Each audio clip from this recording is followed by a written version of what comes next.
Today's broadcast is produced entirely by the students at Southeast High School in partnership with Kaiser University.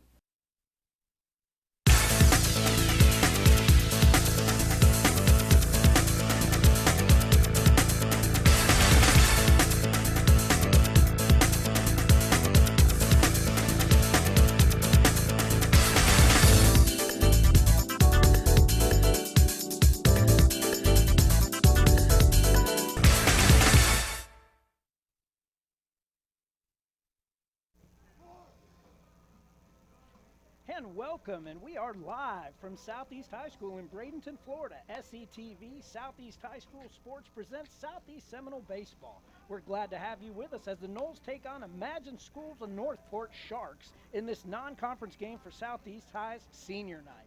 The Noles are 9-13 overall, while the Sharks come into tonight's game being 2-16.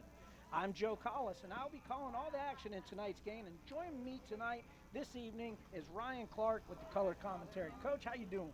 Doing well tonight. Glad to be here, Coach. Little sad this is our last broadcast of the year with Miss Clark's SETV department, and also our last home game for our seniors tonight. Yeah, so a little special night for us tonight as we got a nice senior night. So we're going to honor our seniors. So a little bit different start for us here tonight. And we'll get started with our senior festivities here in just a little bit. But this is going to be a fun night for these seniors. It's always cool to honor your seniors. It's not going to be, fortunately, it's not going to be their last game tonight, but it is definitely going to be their last home game tonight. We got beautiful weather for this wonderful game, and we're looking forward to celebrating these seniors. And I know Coach A has set up a nice night for these seniors, and we're going to do a good job with that tonight. Yeah, I know Coach A put a lot of planning and time into this, and got us on board pretty early in the season, and we were able to work something out with Miss Clark and her team to get this televised for these boys. Yeah, and let me say, let's go ahead and get that out. Get that one of these many plugs we're going to have tonight. How about the job that Miss Clark does with this SETV and the crew that we get to work with? They are just rock stars. I mean, they've been out here setting up since just when school gets over, where everybody else is going to have a good time. And these guys are out here working hard, getting ready to honor these seniors and do it so we can be live with many people all across the country that weren't able to be here, that get to watch their relative do this senior night. So I think that's really cool, and hats off to Miss Clark and her crew for that. Yeah, absolutely. I mean, they do such a good job. They make this look relatively easy. I mean, when you go back and watch the replay, when I get home and I watch the replay of it, we see all the behind-the-scenes stuff that goes on, but it just gets projected on the TV out there, and they just put on a professional deal here. Yeah, absolutely. So I think we're going to go ahead and get started with our senior announcements. I'd like to thank everybody for listening tonight on this last home game of the regular season. And we'd like to take this time to thank our special group of seniors as they play in their last home regular season game in a Seminole uniform. Or speak into the microphone.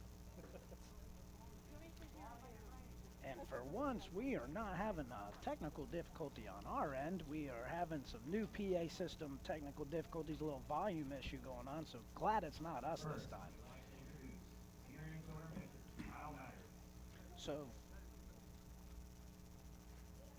So the first senior to be introduced is going to be senior infielder and pitcher Kyle Metters.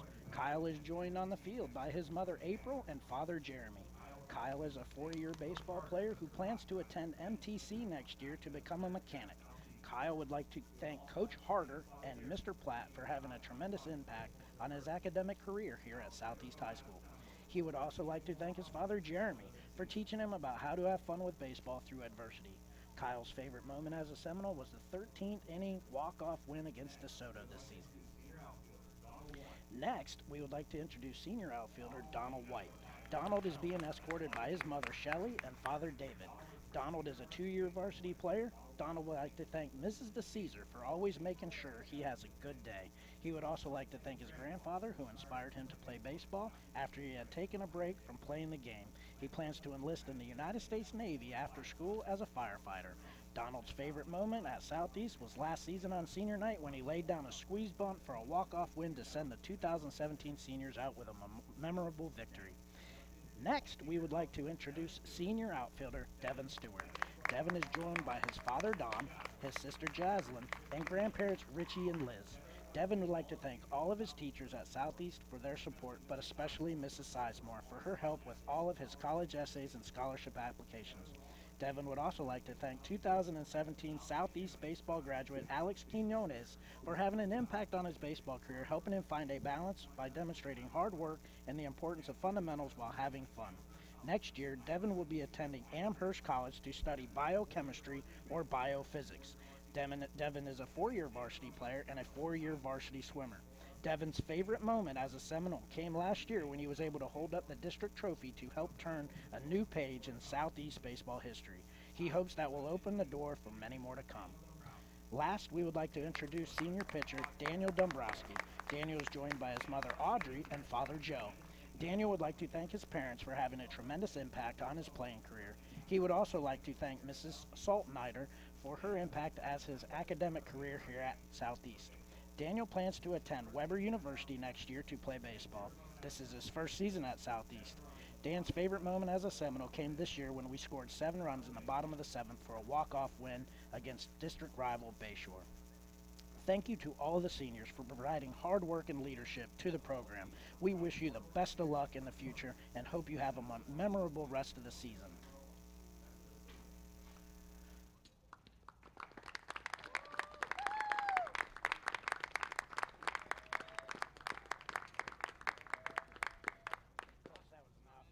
Very nice way to talk about our seniors and their announcements. I think we're going to go through with a little first pitch, ceremonial first pitch stuff right here.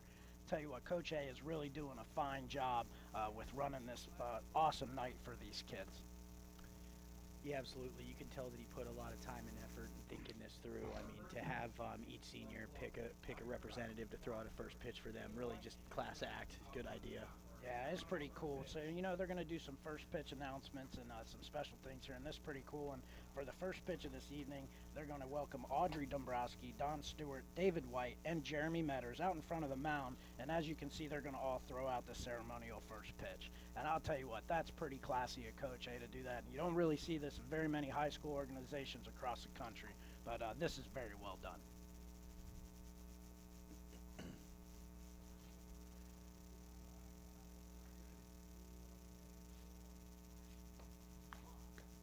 And I'll tell you what, Coach, those were also pretty good first pitches. That nothing went over anybody's head, and none split the wicket. So we did pretty good right there. I'll tell you what, Daniel's mother, Audrey Dombrowski, is one of the best media specialists. Actually, she's not one of the best. She is the best media specialist in the county, if not in this region and state. She's a wonderful lady, so I was happy to see her get that ball over the plate right there. I wasn't too sure how that was going to go. So she had a nice wind-up, nice throw. The dads did a wonderful job as well, so that was good stuff right there. Yeah, really good stuff. And, you know, the moms get flowers and the dads get hats. And, you know, it's just a nice way to send off the seniors after all their hard work. And some of them being on the program for 4 years, some for a couple. It doesn't matter. It's a special night for them all. And, you know, Coach A's done a nice job of stepping up that senior night. And he's going to have to continue that excellence with years to come. Yeah, absolutely. I mean, this is a young team, so his senior night's going to get bigger and bigger over the next few years. That's for sure. That's for sure. So, Coach, I think what we're going to do here, since our senior festivities are over, is we'll go ahead and take a quick break right here, and we'll be back with you for some Seminole baseball lineups after this public service announcement.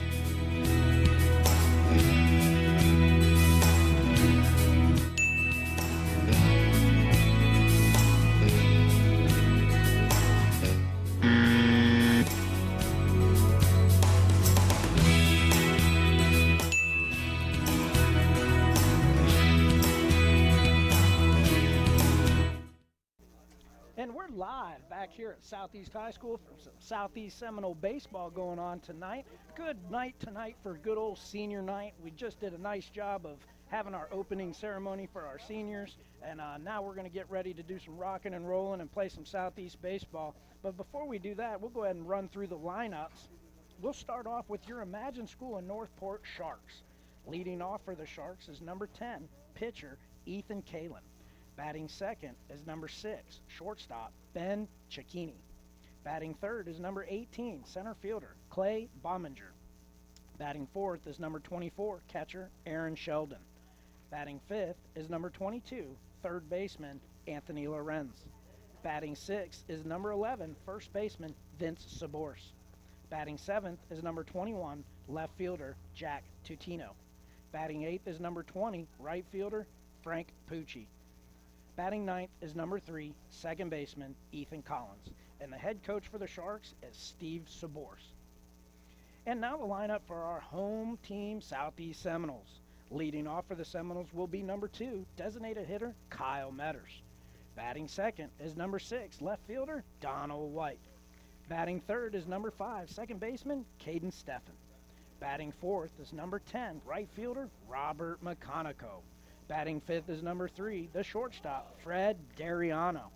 Batting sixth is number 17, third baseman Sam Hardy. Batting seventh is number 16, the catcher Tyler Reisner. Batting eighth is number 14, center fielder Devin Stewart. And batting in the 9 hole is number 13, first baseman Griffin Schwartz. So, Coach, we went through both lineups. We see a couple of different shifts in the Seminole lineup than we were used to seeing, and hopefully that will produce a little bit more offense tonight than we've seen the last 2 outings. Yeah, that's been that's been an issue for the Noles offense this year is supporting their pitchers. The pitchers' team ERA is coming in at about 3.24, and with that 9-15 record, that just goes to show you that we're not always supporting our Seminole pitchers. So, I know actually senior Dan Dombrowski had a couple of nice games, only giving up a couple of runs and not getting the run support. So, yeah, a couple tweaks in the lineup tonight, Coach, as you noticed, and hopefully we can get some runs on the board here for the Noles. Absolutely, and the coaches are coached by Brett Andrzejewski, who is currently in his 3rd season at Southeast High School, and his assistant coaches are Coach Alex Machad and Coach Cromwell. So we were very fortunate to get Coach Andrzejewski a few years ago. He's doing a phenomenal job with this program as he brought him Southeast High School another district championship last year to add to the few that we already have. Coach is from Indiana. He was a pitching coach up there at a high school up in Indiana, and actually played some college ball at Purdue University as a sidearm pitcher. So we are very thankful to have him down here.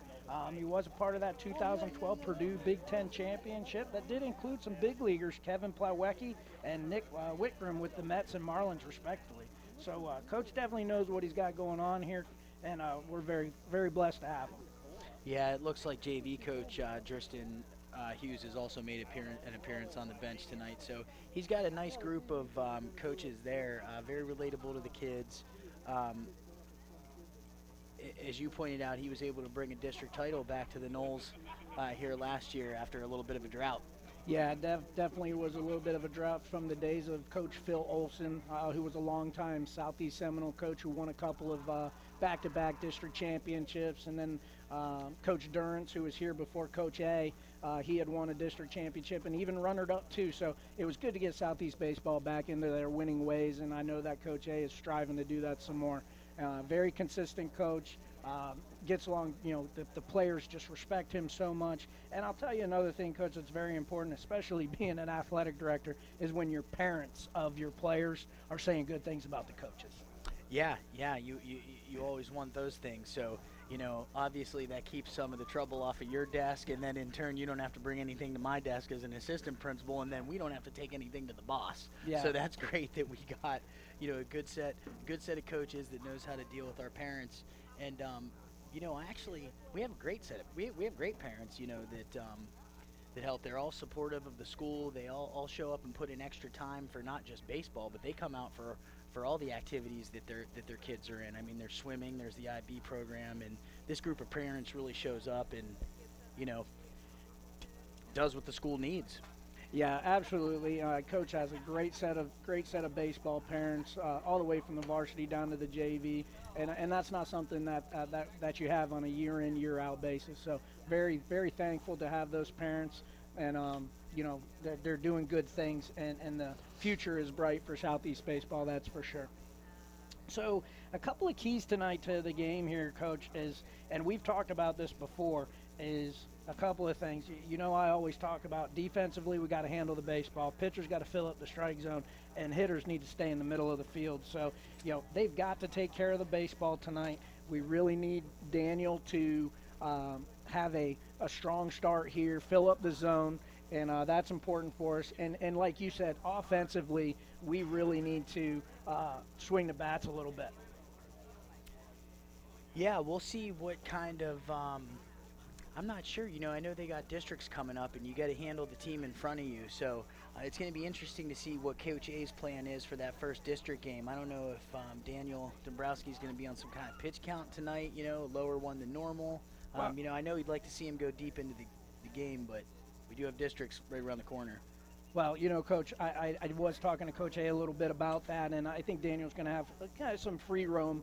He came in relief the other night through about 28 pitches, so his pitch count didn't affect him. It's kind of like a bullpen. Yeah. So that's good. And next game for him after this, the district game for will be next Tuesday night against Bayshore, and Daniel will be on the bump for that. So everything's looking to be as planned for Coach A and Daniel, so that all sets up. And, hey, you know, real quick, I'd like to give a big thank you out to another assistant principal here at the school, Miss Shelley DeCesar. Shelley did a little background work for us there just a little bit ago and is going to make our job a little bit easier here tonight with some stats getting brought up to us, some updated stats. Yeah, absolutely. She was able to give us some updated stats so we can rattle off some team leaders and some different RBI totals and some batting averages here. So thank you, Ms. DeCesar. I know that she's also one of those staff members that keeps the school rolling through. So helps with this production as well. Yeah, there's no doubt about that. So I'll tell you what, we're going to take us a little break right here, and we'll be back after this public service announcement for some Seminole baseball.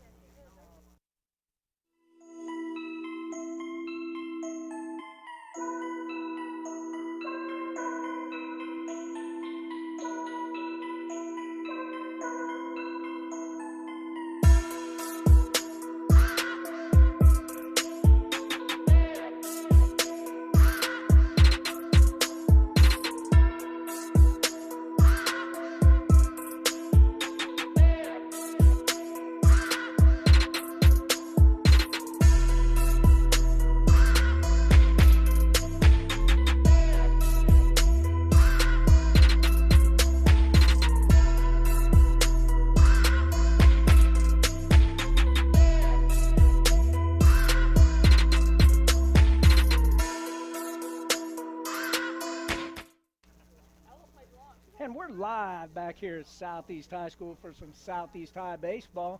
Beautiful night here, sitting here with my good buddy Ryan Clark as the Southeast Seminoles get ready to take on the Imagine School of Northport Sharks.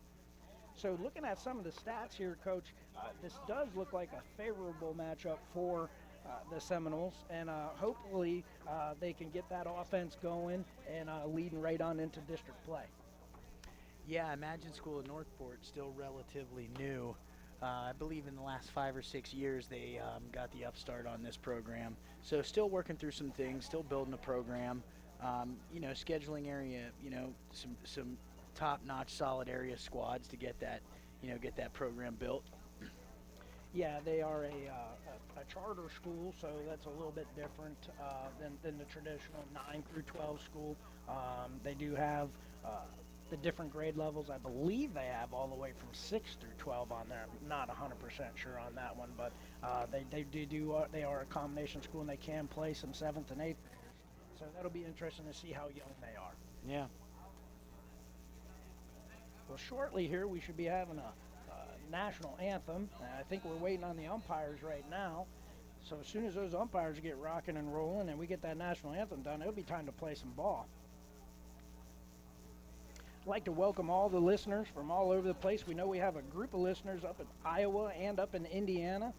Thank you so much for listening in. We know you're out there listening, and we hope we do a good job of getting this game brought to you live so you can enjoy it from far away.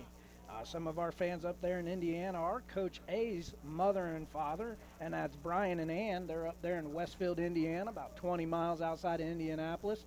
Had the pleasure of meeting them when they were down. They came down to enjoy some nice Florida weather to get out of that cold up there, Coach. Yeah, it hasn't been great weather going on up there. Um, you got some snow going on. I feel bad telling some of these listeners that aren't in Florida.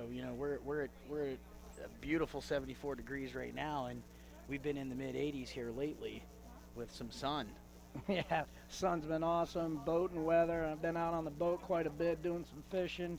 I gotta love it, and I don't feel bad that we're doing that and they're That up we're there. not shoveling That's a choice. ice off of our That's windshield. a choice that they choose. So it is what it is.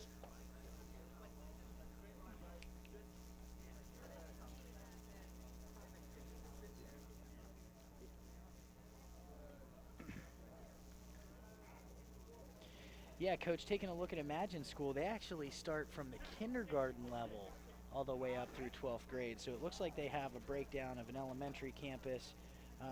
They also have a middle school and high school campus that does go 6 through 12. But this charter school is taking care of all grade levels for Sarasota County Public Schools. Yeah, well, I don't think we'll have to worry about any kindergartners or fifth graders playing out here tonight, as there are definitely rules by the FHSAA that are set in place to not let that happen. But I wouldn't be surprised if there was a coach out there who wanted to use a little leaguer here and there if they're pretty good. Just get them broke in early. Yeah. So as we talked about the keys of the game for tonight, we talked about handling the baseball. We talked about filling up the zone. And I'm excited tonight because this is only going to be the second time that I've got to see Daniel Dombrowski pitch, as this is his first year at Southeast High School. So looking forward to watching him a little bit. Hopefully Daniel can fill up the strike zone. He's going to need to work the ball, in and out, left and right, up and down, change speeds. And this is a very important outing for Daniel leading into that district playoff game we got coming up. Yeah, I mean, Daniel's leading the team in innings pitched. He's coming in with, I'm trying to find his ERA right now. But, 44 innings pitched for Southeast this year. He's definitely Coach Andrzejewski's number one starter. Yeah, he's definitely that first guy, beginning of the week starter for him. Kind of like in college ball, you got your Friday, Saturday, Sunday starters. He's definitely that front-end guy trying to get the week started off right. Daniel has had some looks from some colleges, which is very exciting for any high school baseball player.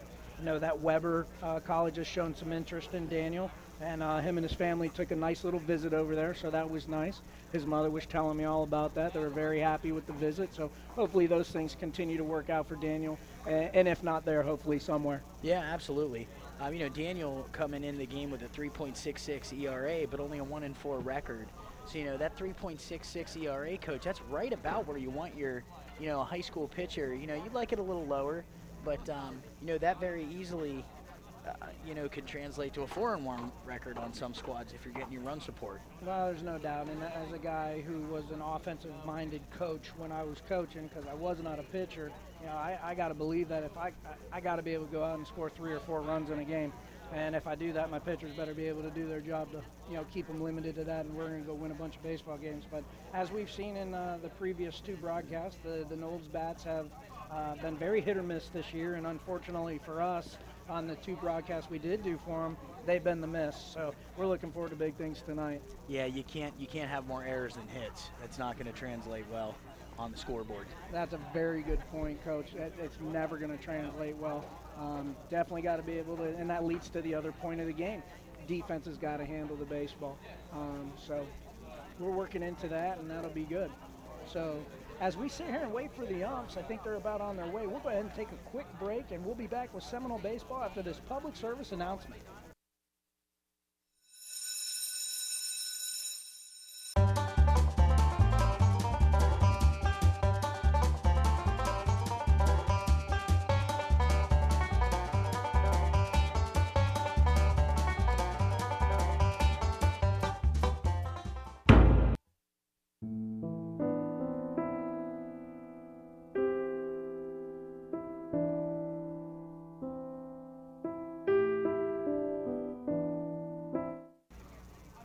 And we're live back here at Southeast High School for some Southeast Seminole baseball. We got the plate meeting going on now. Finally, Coach, we got the seniors out there all repping with Coach A. We got 3 umpires, and we are ready to go.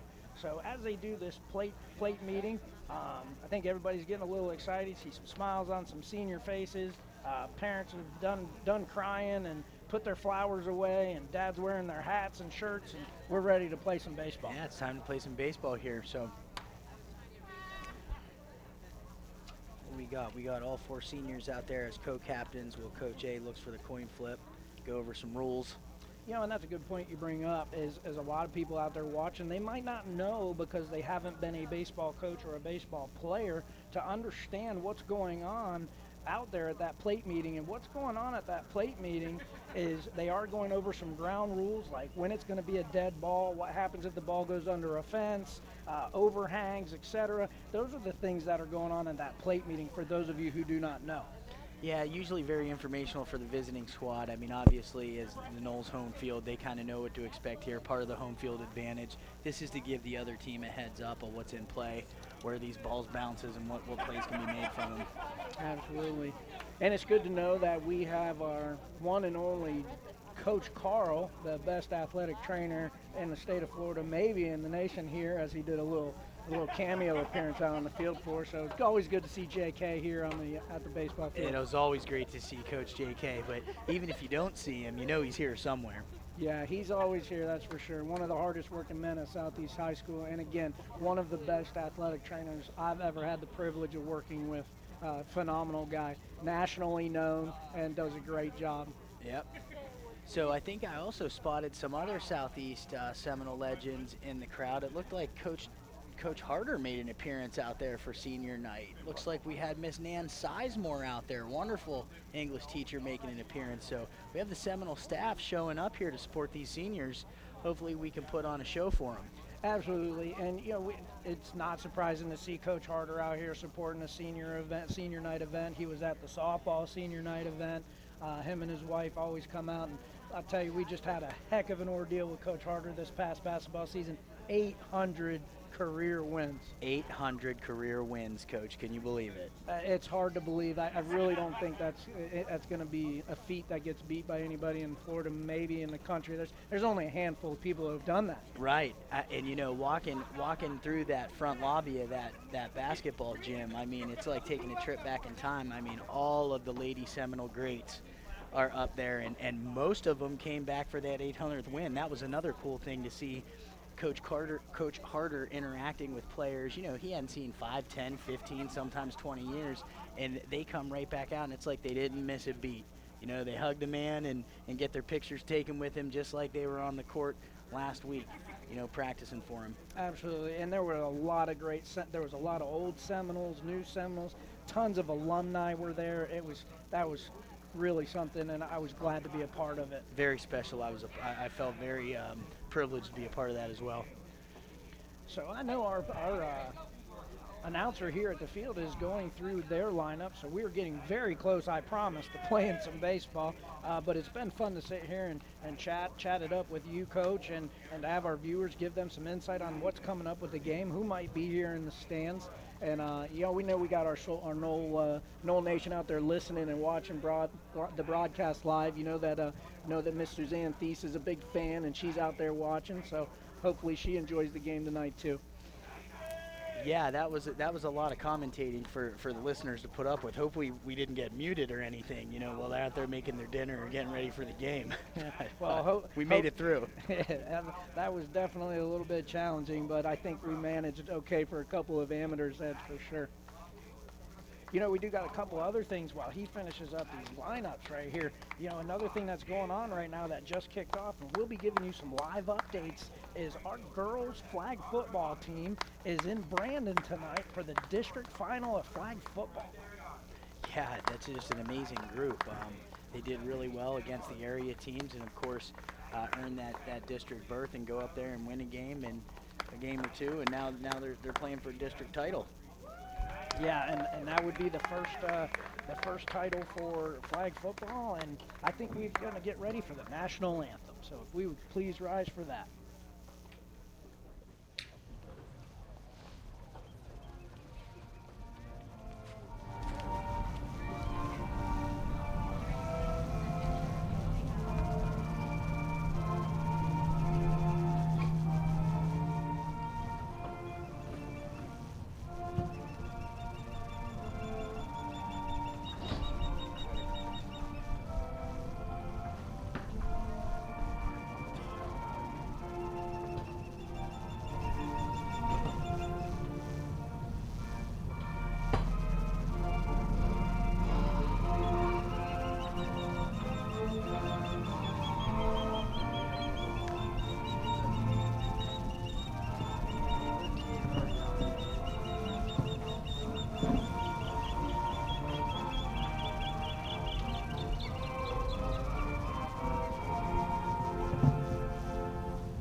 but I think it's time to play us some baseball.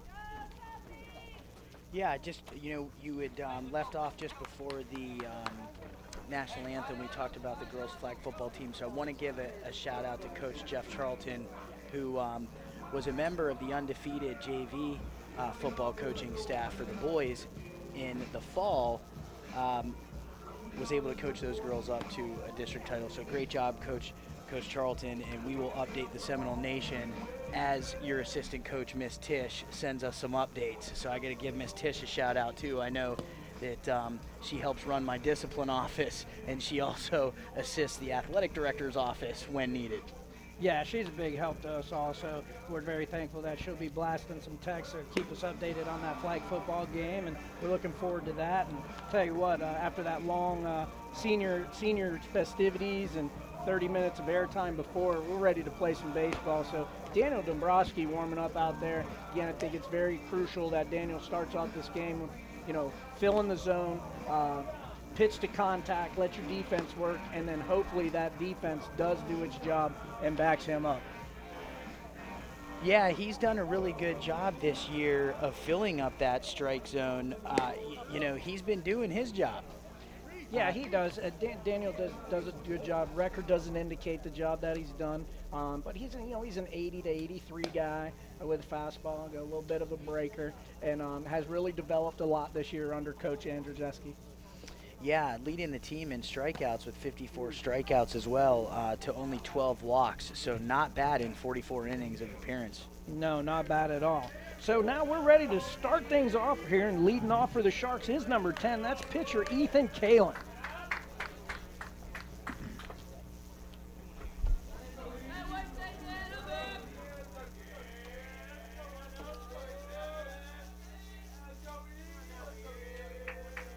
So now we're ready for the first pitch of the game.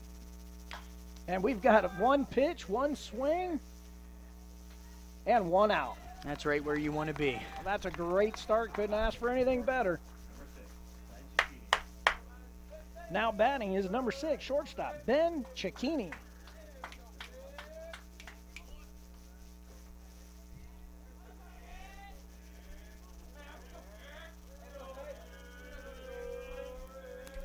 Cecchini batting .207 on the year. Hot shot down the third base line. White coming over, and we've got us a single. So it's a nice hit there by Cecchini. It's going to bring up number 18, center fielder Clay Bominger. Bominger batting 176. Yeah, in the three spot, this is one of Imagine's more dangerous hitters. Looked like we had the hit and run on, Coach. Definitely a defensive swing right there. Fouled that thing off down the first base, into the first base dugout. Yeah, it looks like the Imagine coaching staff isn't going to wait around for runs. They're looking to get this started often and early. Yeah, Cecchini seems to run pretty decent. He is a shortstop. Most of the time, it's one of your most athletic players on the field. Very vocal dugout down there below us. So runner on first, one out.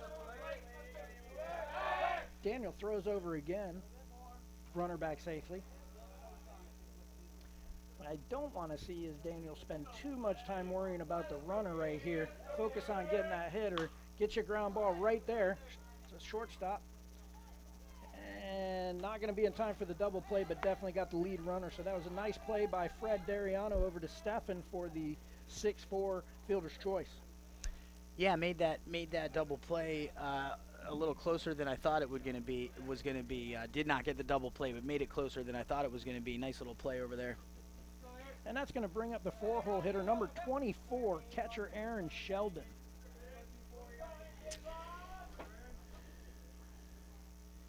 And again, we got a throw over by Daniel. Yeah, Aaron leading the Sharks with batting average at 276. Has 5 RBIs, a couple of doubles. And that's a pulled foul over the head of Coach John Carl. Had to get out of the way.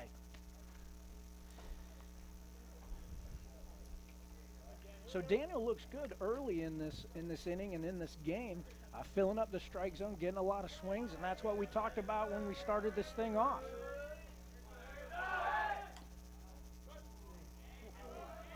It was a close one.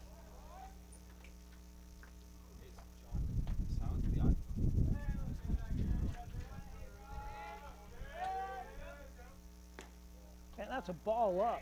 Looked like he missed with a breaking ball.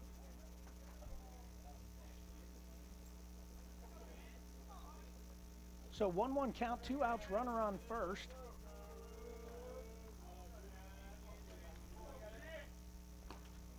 And that's strike 2. Daniel got him with the high heater. Yeah, he looked like he wanted to put that into the football practice field there.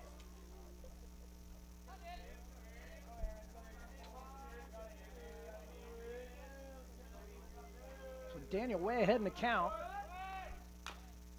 Breaking ball rolled over, foul down the third base line.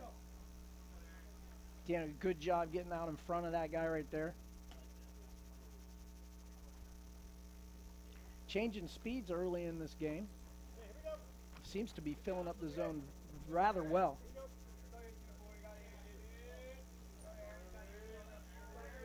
Yeah, I had Daniel in my office today talking, and that was really something he wanted to focus on, was making sure he was pounding that strike zone. So even talking today, chit-chat, and that was definitely his focus, was to make sure he was throwing strikes, filling up that strike zone.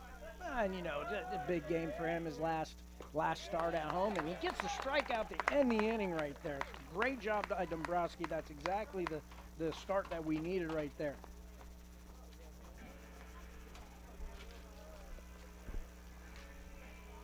So after the top of the first with the score 0-0, we'll be back with more Seminole baseball after this public service announcement.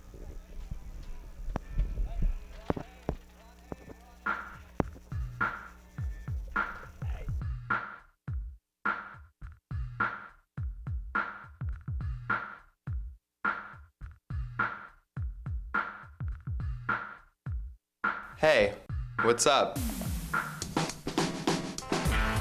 Nothing. Who's this? I'm John. I went to your school last year. I saw your pictures online and you're really pretty. Oh, thanks. How old are you? I'm 16. And you? Cool. I'm 17. I don't think I ever met you. Yeah, I was always too shy to talk to you. But my parents are out of town this Friday and I'm having a party. Wanna come? Sure. Sounds cool. Awesome. I'll see you there.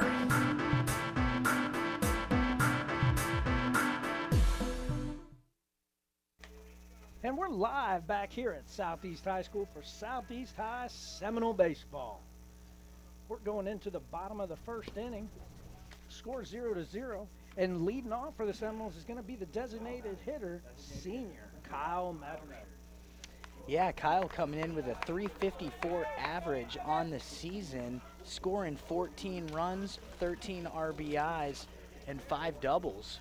So Kyle's definitely been able to make some quality contact this year for the Seminoles. Yeah, Kyle does a nice job swinging the bat. He's got a little bit of speed, does okay there. I know he's got a little bit of the injury bug. That's why you're seeing him in the DH. Well, normally he's playing an infield position, third. He can play anywhere in the infield. It's a shame, senior year, and you're seeing him kind of hit that injury bug a little bit. You hate to see that, but hopefully he can finish out the season and make a contribution. Yeah, you'd never know by talking to him. He never mentions it. He was another one. Hot nice shot down the third base line. We'll see if we get a big turnout of and Kyle. He's looking. And he was definitely looking, but decides to hold up, and not a bad choice right there, as that left fielder did do a nice job of cutting that off. So great start by the Seminoles with a nice leadoff single by Metters. Yeah, very good job by Kyle. I had all 4 of those seniors in my office today. We were trying to chat about some stuff we could talk about on air, and just his demeanor, just always smiling. You'd have no idea he was battling some injuries. So that's going to bring up number 6, our left fielder, another senior, Donald White. Yeah, Donald White, another staff favorite, really good kid. Looking to join the Navy after his senior year. Stolen base attempt by Metters. And he's in there. And he is in there. That was closer than we thought it was going to be. That was a nice job by the catcher right there, Aaron Sheldon. That was a nice quick throw down there, but Metter just a little bit too quick, gets under that tag. Was able to get under it. I'm glad the umpire was able to see that because I saw it from here. He was definitely on top of it. He doesn't have that bird's eye view like we do. So 0-1 on the count. That was a strike on the pitch. Ball behind him. Yeah, I'd love to see Donald take that bat with him. You know, how many times as a coach have we seen a ball go behind the batter leaves the bat there and tink, foul ball. Yeah, I'd definitely like to see him take it with him. Not an easy thing to do. It's easier said than done type of deal. But Yeah. Donald won the 1-1 count, and now we're down behind 1-2. Donald a very strong bunter, but I guess that coach is letting him swing the bat tonight since it's senior night. Yeah, I'm surprised. Donald usually takes a look down that third base line anyway. But, you know, senior night, he's pumped. He's got a runner in scoring position. So he's going to work this count until he can get something he can stroke. Yeah, Metter's doing a nice job out there on his secondary lead. It's very crucial for a base runner, especially when you got nobody out. I mean, getting that reaction off the bat and a good secondary jump, looking to go the extra 90 always. Yeah. And that's a great piece of hitting by Donald White. Ate up the first baseman. Great piece of hitting, and he's going to, Now I would ask for help. You can ask for help all you want. I don't think anything's going to change. But a great piece of hitting by Donald White. He battled. He changed his approach, hit the ball hard on the ground to the opposite way, and advanced the runner in third. So with one out, that's going to bring up our second baseman, number 5, Caden Stepp. Yeah, Caden just built like a little spark plug, isn't he? I mean, Caden's got a little pop to his bat, got a little speed. This is a great-looking ball player right here. So this would be a great time for his bat come alive here, score a run for the Noles. Yeah, for sure. Caden, a line drive approach guy, can you hit the ball to all fields. Good little player, sophomore, going to be around for a couple more years. Yep, and just spit on that first pitch breaking ball too, which I know you love to see, Coach. Makes me a happy guy because I don't want to be a 76 hitter by swinging at first pitch breaking balls. But tell you what, that was a good-looking pitch right there, and he did another good job of just laying off. That was ready to hit, but did a good job spinning on it. Yeah, a little low in the zone. I mean, as a pitcher and catcher coach, you'd love to see him there, but as a hitting coach, yes, please leave that down. So again, another situation up the bat here with the hitter. You don't have to be a hero. We're just looking for something hard, and that's going to find a gap or maybe the center fielder, but that's going to do the job. That's going to be a sac fly, line out to the center fielder. Caden Steffen doing a great job driving in a run. And just like that, the Noles are up 1-0, 2 down in the bottom of the first. And up to bat next, we got Robert McConico. And I know Coach is excited about this young man. Has some raw talent. He's been recently working with Coach Strong at his hitting clinic. Takes a nice cut on a first pitch fastball there. Yeah, definitely passes the eye test. Robert does. Very athletic looking body, athletic player. Definitely has some tools, and if he continues to work hard and takes his practice to another level, I think we could see big things out of Robert in the 2 years to come. Yeah, he's been in and out of that 4 and 5 spot all year, so Coach is really hoping that bat comes alive. You know, on the younger side, sophomore year, so we're going to have him for a bit. Gets out on his front foot a little bit, but, you know, definitely some raw talent there, as you pointed out, Coach. Yeah. So pitcher Ethan Kalin off to a little bit of a rocky start, giving up that hit and then coming in. Seems to be letting his emotions get a little bit to him. Needs to stay composed right here. A lot of game left right here.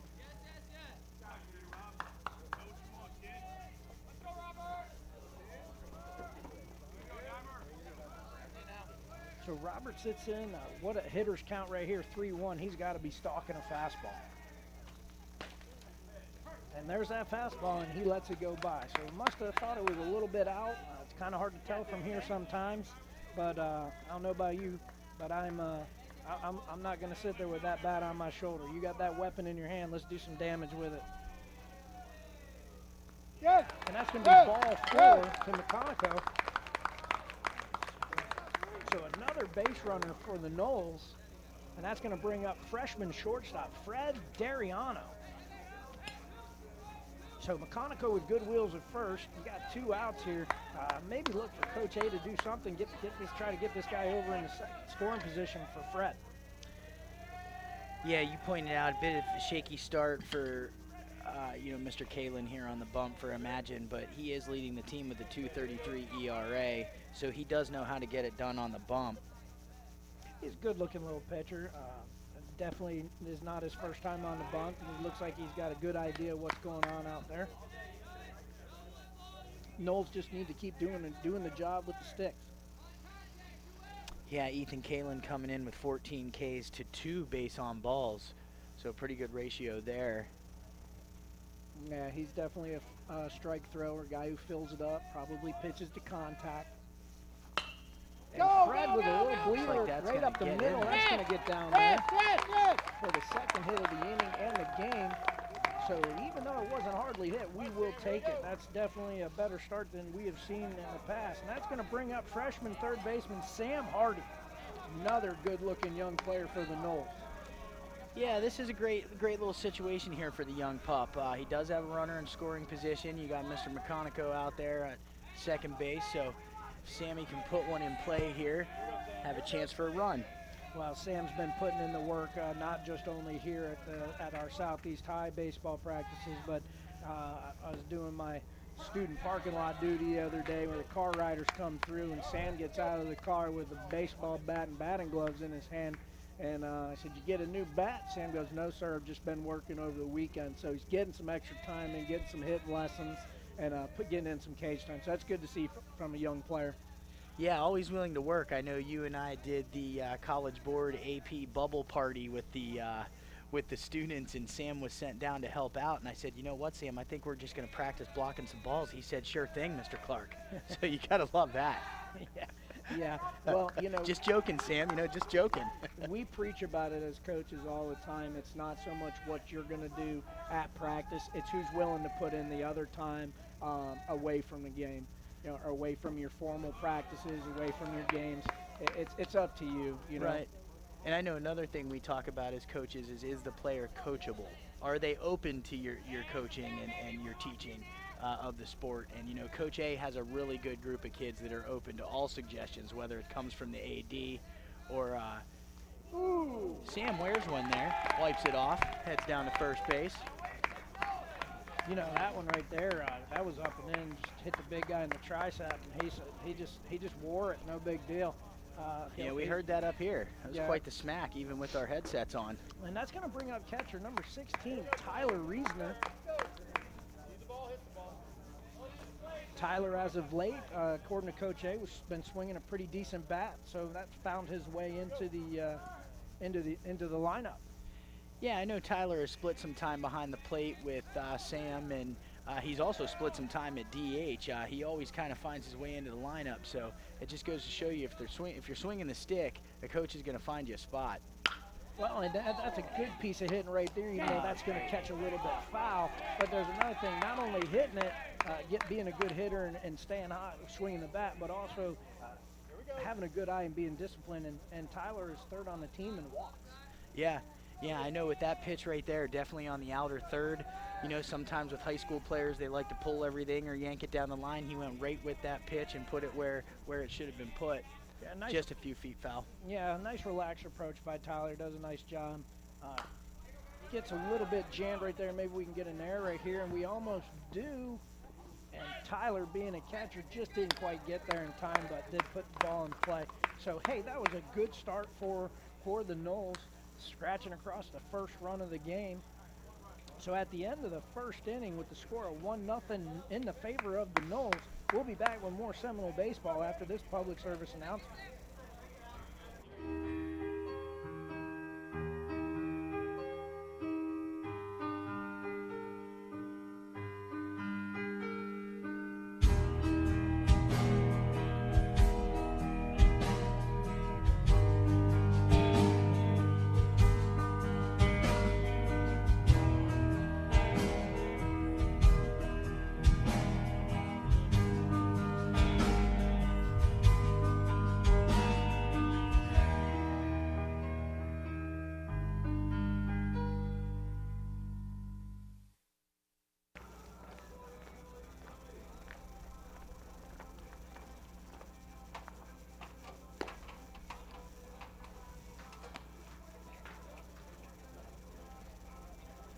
And we're live back here at Southeast High School for some Southeast Seminole baseball. Going into the top of the second, Knowles are up 1-0. So that's a little different than what we were used to seeing on the last two broadcasts, Coach. And that's a great start for the Seminoles. Daniel Dombrowski doing what we said in the keys to the game. Started off that first inning throwing up a goose egg, filling up the strike zone. Defense did well. Offense comes in the bottom half, gets a couple of hits, scores a run, and put about seven hitters up to the plate in that first inning. So definitely an encouraging start for the Knowles tonight. Yeah, absolutely. I don't believe they had any strikeouts in the first. I believe those were all contact outs. So that's what you want. We're hitting them to the defensive players at the moment. Hopefully some of those start seeing some daylight. And as we talked about, Coach, getting the bat on the ball, making their defense make some plays, and getting Daniel some run support. Yeah, and as you know, when you got a pitcher out there and you can scratch across a couple of runs and gives him a little chance to breathe a little bit and relax and settle in, get in that rocking chair and keep filling the zone. So coming up, leading off the inning for the Sharks is the 5-hole hitter, number 22, third baseman Anthony Lorenz.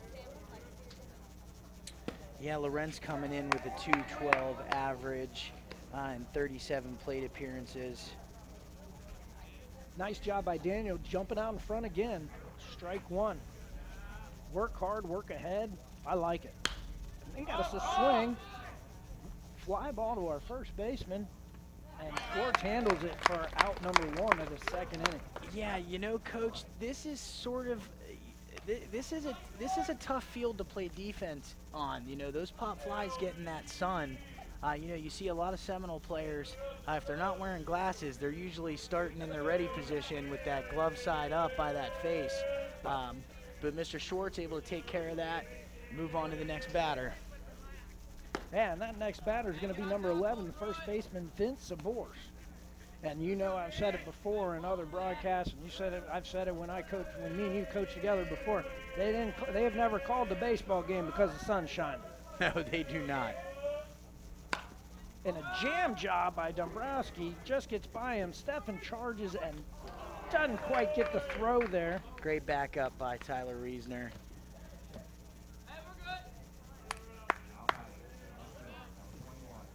Had a little bit of a miscue. I'll tell you what, second baseman came in and made a great play of that. Just hurried his throw a little bit to pull the first baseman off. But you know what? We got one down. Yeah, one down, and that's going to bring in number 21, left fielder Jack Tutino. And unfortunately, we got to give the error to Stefan right there, as that ball, if it's on line, it definitely pulled the first baseman off right there. Yeah. But again, kudos to Dombrowski for continuing to fill up the zone. So hopefully we say that all night long for Daniel. Yes, sir. And another swing. That one is tracked down by Donald White. Nice job. He covered a lot of ground right there on that ball, hugging the line. Yeah, we've seen Donald in center this year. I mean, Donald's got some wheels. He lays the bunt down, can get to first. He can cover some gaps if he needs to. So he just made a nice play over there, Coach. Did a great job. And that's going to bring up number 20, right fielder Frank Pucci. Frank Pucci, hands down, best mustache on either team. Coach, he's got this Goose Gossage thing going on, and I just can't stop staring at it. That thing is awesome. Yeah, you're a little mesmerized by this guy's stash, which is kind of funny because you don't see that very often. But you most certainly don't see it on me because I can't grow a mustache like that. That thing is amazing. Well, he's aggressive early in the count to fall behind 0-1. Jumping on that first pitch fastball. Yeah, and I can't express enough the job that Dombrowski's doing right now, filling the zone. And just like that, up on the batter, no balls, 2 strikes. Yeah, I love it. Keep pounding the zone. Trust your defense. He got a fly ball right there, and left fielder does a nice job of tracking that down. And, he didn't let the error by the second baseman right there affect him. He did a nice job, came back. And we've got to swing at that strike 3 that's in the dirt, got to throw it down. Reesner does a good job getting there for the strikeout, put out.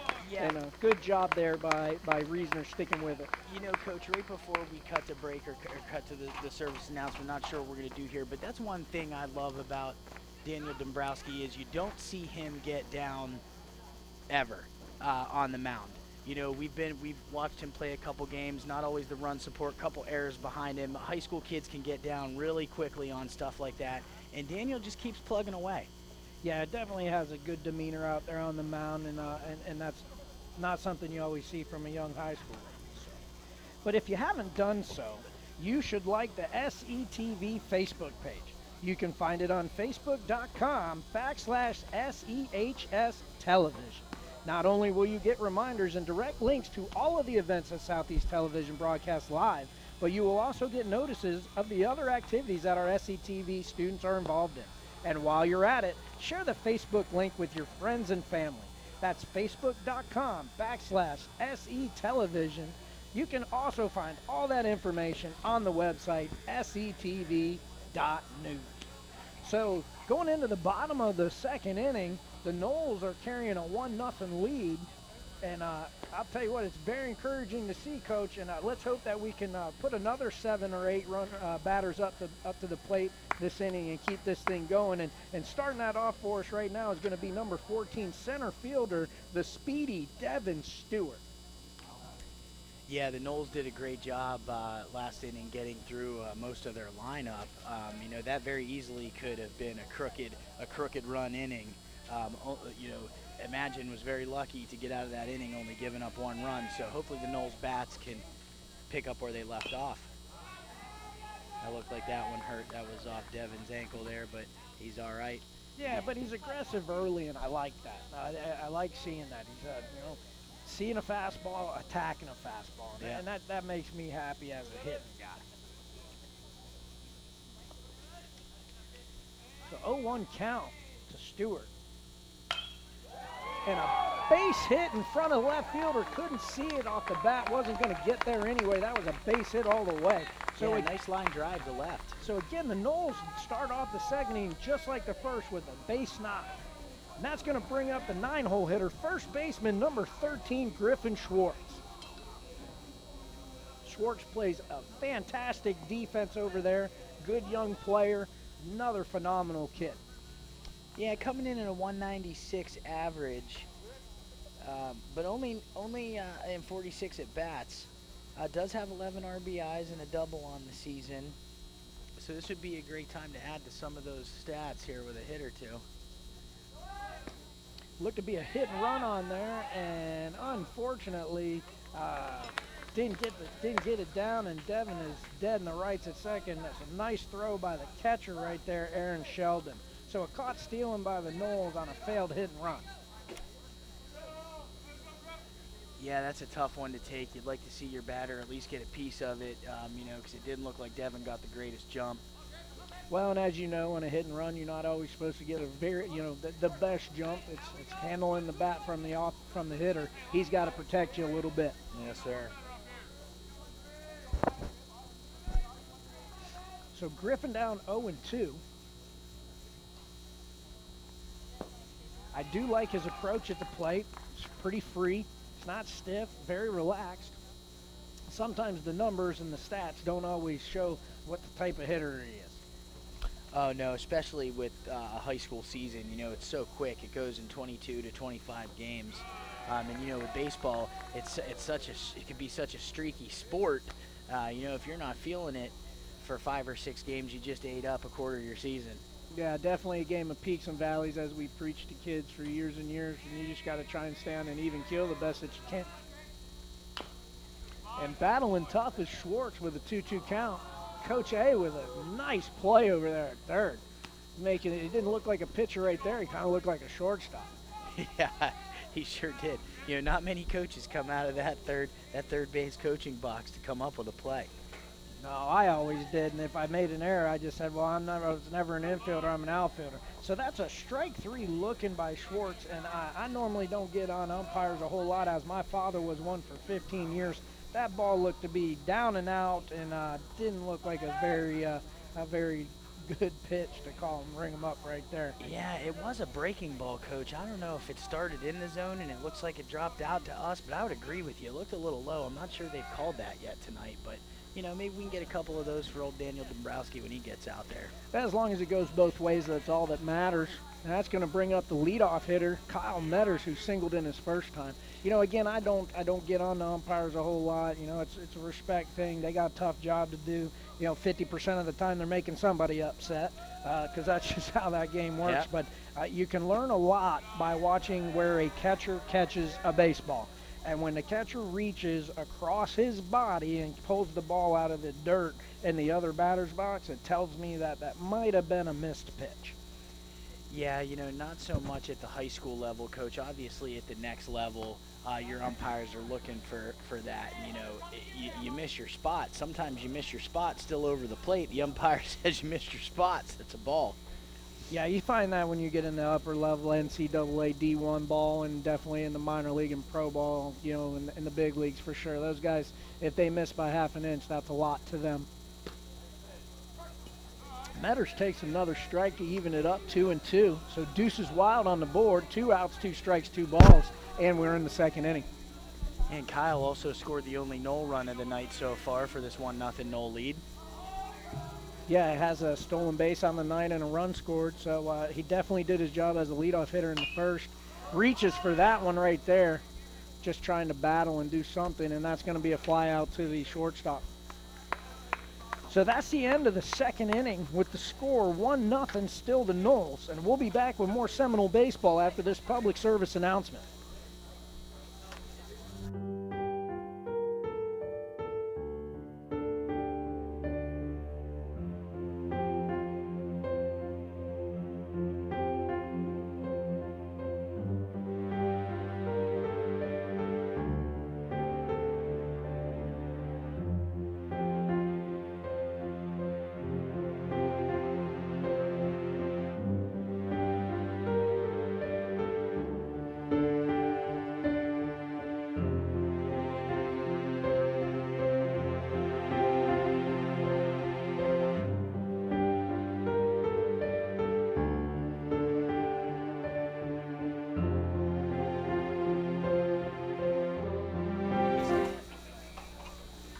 And we're live back here at Southeast High School for Southeast Seminole Baseball.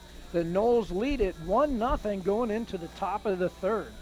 Story of the game after the first 2 innings so far is Daniel Dombrowski, senior pitcher, filling up the strike zone, doing a nice job of letting his defense play for him. Defense is doing a decent job behind him. Knowles had a good first inning, putting 7 batters up to the plate and scoring a run. Could have done a little more damage there, but we'll look to do more damage later on in this game. We're hoping that Daniel does a nice job and has another goose egg of an inning, and we hope that he does that by starting off by taking care of the second baseman, number 3, Ethan Collins, for the Sharks. Yeah, Daniel gave a shout out to Miss Claudia Sohnleitner, having a great impact on his academics. And I'm sad to say we're losing Miss Claudia Sohnleitner out to Arizona. She took a retirement job out there, so she'll be helping out a school district out in Arizona after this year.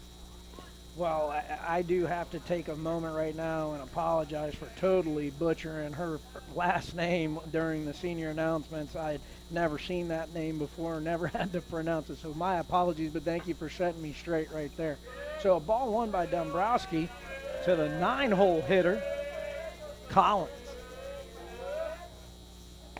Evens it back up with a nice fastball right down the middle. That was a beautiful pitch right there.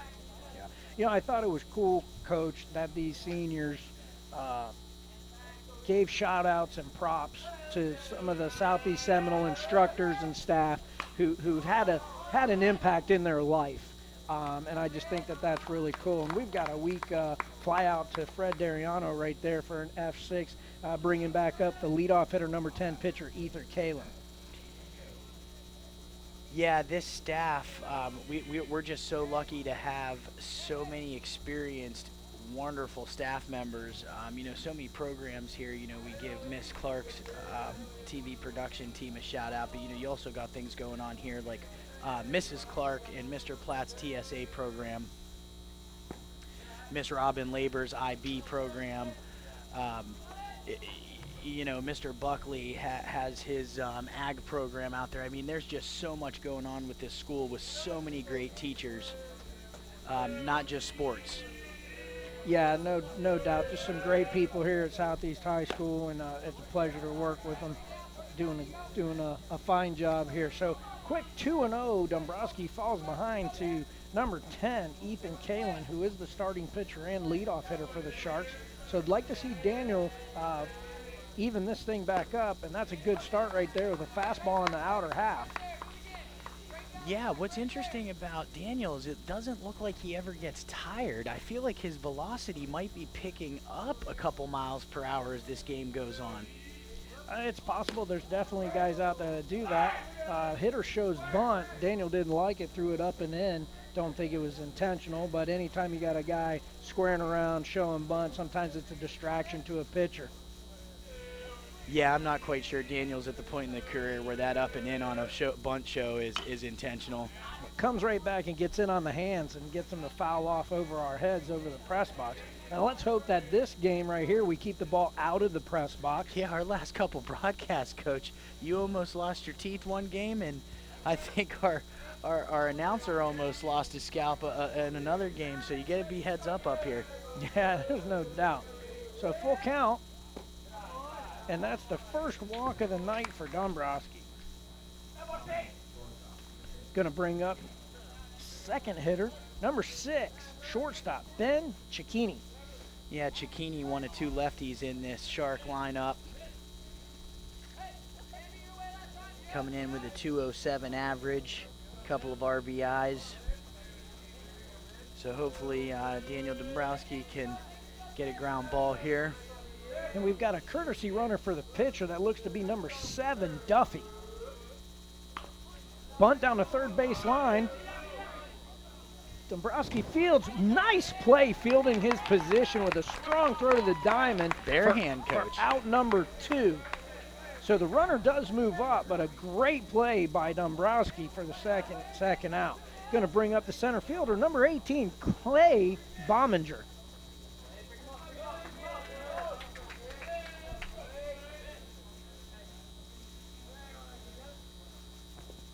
Breaking ball to start off this hitter for ball 1.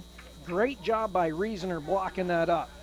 Tell you what, Tyler does a great job back there, does receive and block very well. Doing a great job defensively when he's back there for the Knolls. Tyler had the opportunity to work with one of my good buddies and a Blue Jays catching coach, George Carroll. That's a smoked ball to the left fielder and loses it in the sun does Donald White. That ball is going to go all the way to the fence, score the first run for the Sharks. That ball was smoked, but I think if the sun wasn't bothering Donald right there, probably would have been an out as it was hit right at him. Yeah, Coach, nice stroked ball, but right at Donald. You could tell he was struggling with the sun a little bit. I mean, this is just one of those fields where the sun just sets right behind the visitors' dugout on that first base side. I mean, that left fielder's looking directly into that sun. That's a tough one. You know, we saw the Imagine left fielder lose one last inning, so it happens here on this field. That's going to bring up the cleanup hitter, number 24 catcher, Aaron Sheldon. And yeah, I understand the sun, and it's a tough field to play on, but both teams got to play on it, and this is your home field, so you'd think you'd find a way to go ahead and battle that up and make yourself better at it. Ball down in the dirt, Reasoner blocks. It does kick off to the right a little bit. Nothing that Tyler did wrong there, just sometimes they get away from you a little bit. And you add in a good secondary lead by the runner, and you end up with a runner on third. So we can get Daniel to calm down here. He can go after this batter and get back into a better place here. Yeah, I just need to get a ground ball fly out right here. End the inning. And there he goes, pumping that fastball in there. 2-1 count.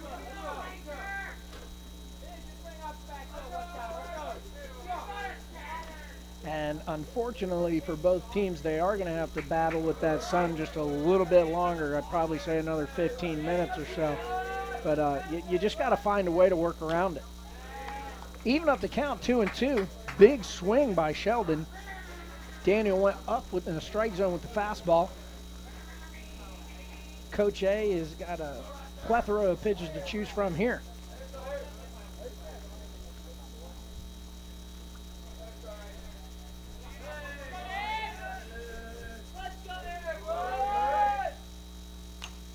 Another big hack by Sheldon. Yeah, able to hang. Sheldon is the leading hitter on this Sharks team at 276.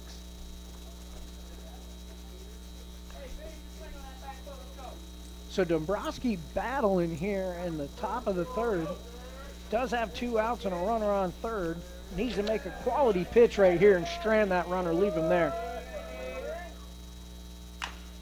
Ground ball to third baseman, overhand, backed up by Fred Dariano. And safe at first place. That was a heck of a play, heck of a try by Fred Dariano deep in the 6th hole. And that's going to be a single and an RBI by Sheldon to take the 2-1 lead. Yeah, Coach, I'm not sure about that call there, but I wish we could get a replay here, but I'm not sure we have those available tonight. Yeah, our replay's been down a little bit, and I know that our techies out there have been working real hard to try and get that back to us, but just take our word for us. It was definitely could have went either way right there, and just didn't go in the favor of the Noles right there. But as with the game of baseball, we just got to play the next pitch and keep moving. Yeah, I think this is a good move by Coach Andrzejewski. Just get out there. Daniel doesn't get shook very easily. He doesn't really show a lot of emotion, but you did see him overthrow on that first pitch back there. So I think Coach just wants to go out there, make sure he stays within himself, stays within his game, get him calmed down. Daniel's attentive out there, so he'll be all right. Absolutely, and Coach A, being a former college pitcher, knows what to say to his guys out there. Again, one of the most positive, upbeat coaches I've ever had the pleasure of working around and being around. He definitely makes my job easy as AD, that's for sure. Great social studies teacher to boot. And a swing early by number 22, third baseman Anthony Lorenz. So Daniel, and that visit by Coach A, does a great job.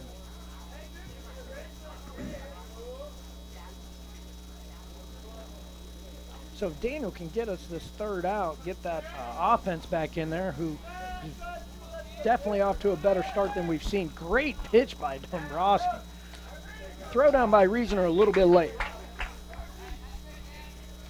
Yeah, runner over there got a pretty good jump. I'm not sure even with the throw down at the tag side that he gets in there. That was kind of on Daniel's approach to the plate, but that's okay. We got 2 down. He needs to worry about this batter. Yeah, it was also an off-speed pitch too, so everything going against the catcher right there. Ball hit to the second baseman, Stephen Fields, and gets the put out to end the inning. So that's the end of the third inning with the score 2-1 Sharks. We'll be back with more Seminole baseball after this public service announcement.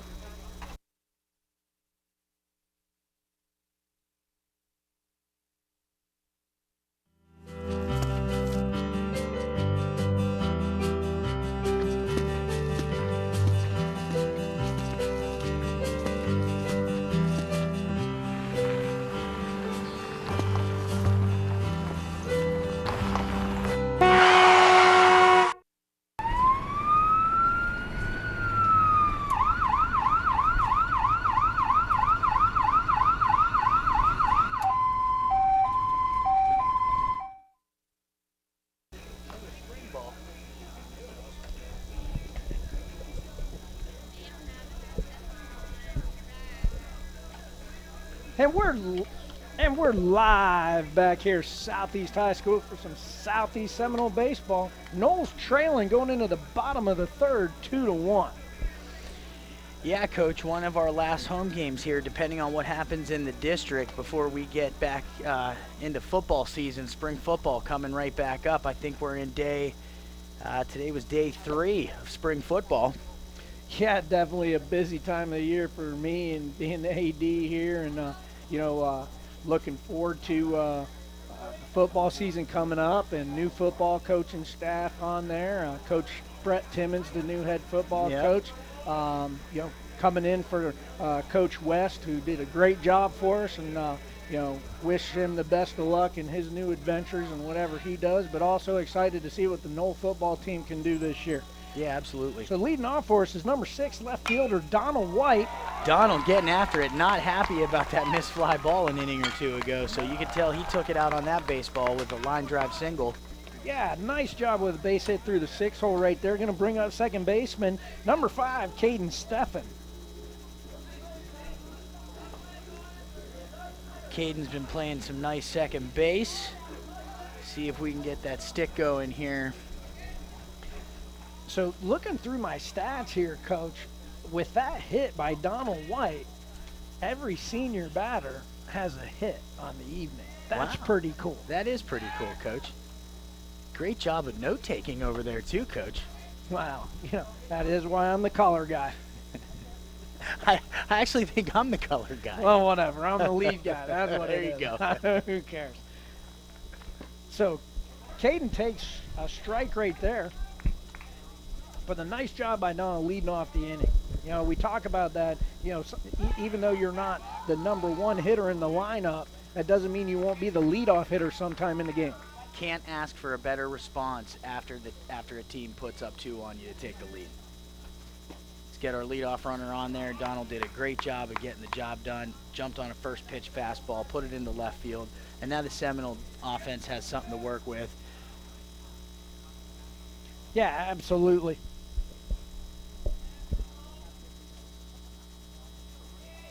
Get them on, get them over, get them in, and let's see if the Noles can do that right here. Nice hack by Steffen. Ball deep in the opposite him. field gap, Toasted over him. the center Running. fielder's head. That's going to bring White on to third, and Steffen's going to pull up to second. So great job by Caden Steffen with a stand-up double. Everybody standing. Donald standing over there at third, Caden standing there at second, and up next we got Mr. Robert McConico, who is about due.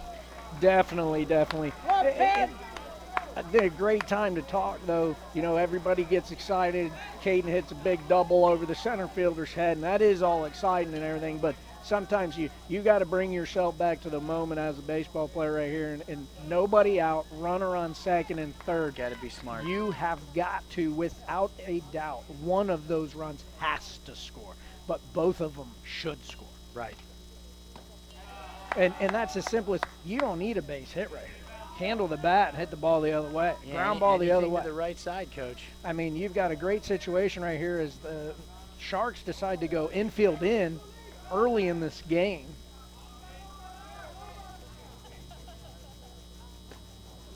And an off-speed pitch. Hey, McConico, a little exposed right there. But that's why you have three strikes every time you come up here. Yeah, a little bit out on that front foot, but again, young and raw. And then takes a fastball, which looked to be right down the middle. Catcher did not move his mitt. So Robert's got to change his approach right here, and ball has to be in play somewhere. I'd like to see him choke up a little bit. I'd like to see him spread it out a little bit, his stance that is. And that's going to be strike 3 to McConico. Swings through the breaking ball. Yeah, Coach, we talk about Robert being young, just not a lot of baseball experience, so he's not sure which pitch is coming when, and that's just going to come with some experience. He was fooled on 2 breaking balls in that at bat, so he's got some room for improvement, and a lot of that comes with experience and seeing pitchers work a count. Yeah, well, the big thing that would help Robert right now is at this level of baseball, a high school game, you got to sit on a fastball and adjust to anything else. And if you sit on a fastball, you can't get beat by. You're not going to get beat by anything else. So Right. Again, a little bit of experience will help with that. But that's going to bring up the 5-hole hitter, shortstop Fred Dariano. I'd like to see one of Fred's patented opposite field hits right here through the 4-hole. Caden runs pretty good on second. Yeah, Fred coming in with a 277 average, 11 RBIs, 13 runs scored. So this is a Seminole batter that can handle the stick, do something here. Yeah, Fred takes strike right down the middle to even the count 1-1. Love this kid's approach. A lot of upside right here. Carries himself not like a freshman.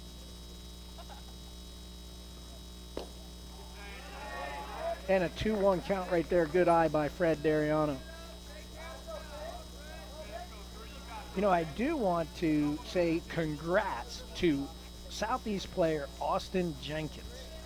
Austin has not played one out this entire season due to a shoulder surgery, and I see him every morning in the student parking lot in the line when his dad drops him off for school, and he's been in a sling for 6 weeks. Wow. And he got out of that today, so I know he's a happy guy. I see him over in the dugout without that sling on, and I know the feeling as I've had both shoulders repaired, so good.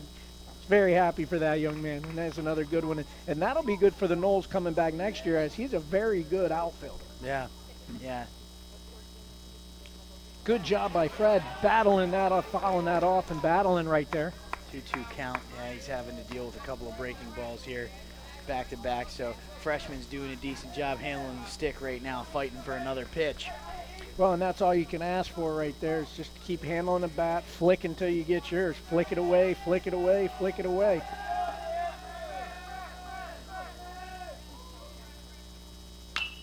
And lifted that ball down the first base line.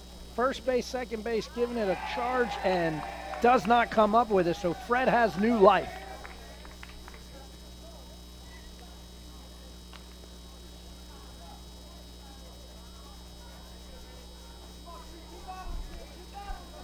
So big spot for Dariano right here. Second and third, one out.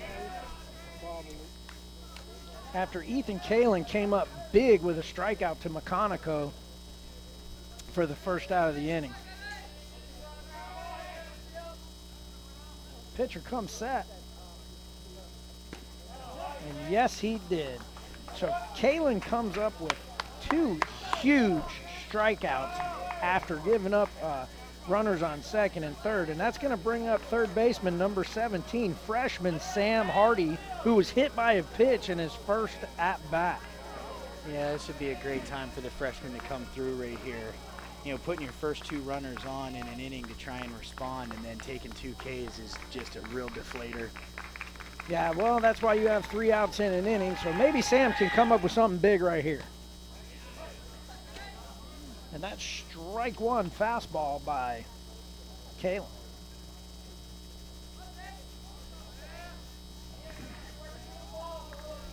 Oh, 1 count to Hardy. Let's see if some of that hard work he's been putting in on the weekends can pay off right here.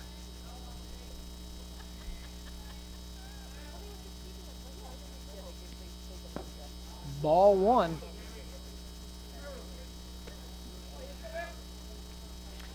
Yeah, Sam has a nice approach to the plate. He's real laid back. Doesn't usually swing at garbage unless it starts getting up by his letters. I know he likes that high fastball. That's tough for any hitter to lay off of. It just comes in there and you feel like you could put it in center field. Ground ball to the shortstop. Fields it clean. And that's going to get him out of the inning with a 6-3 put out on Hardy. So Ethan Kalin does a great job of working out of a jam right there, stranding runners at second and third. So that's the end of the third inning with the score 2-1, and we'll be back with more Seminole baseball after this public service announcement.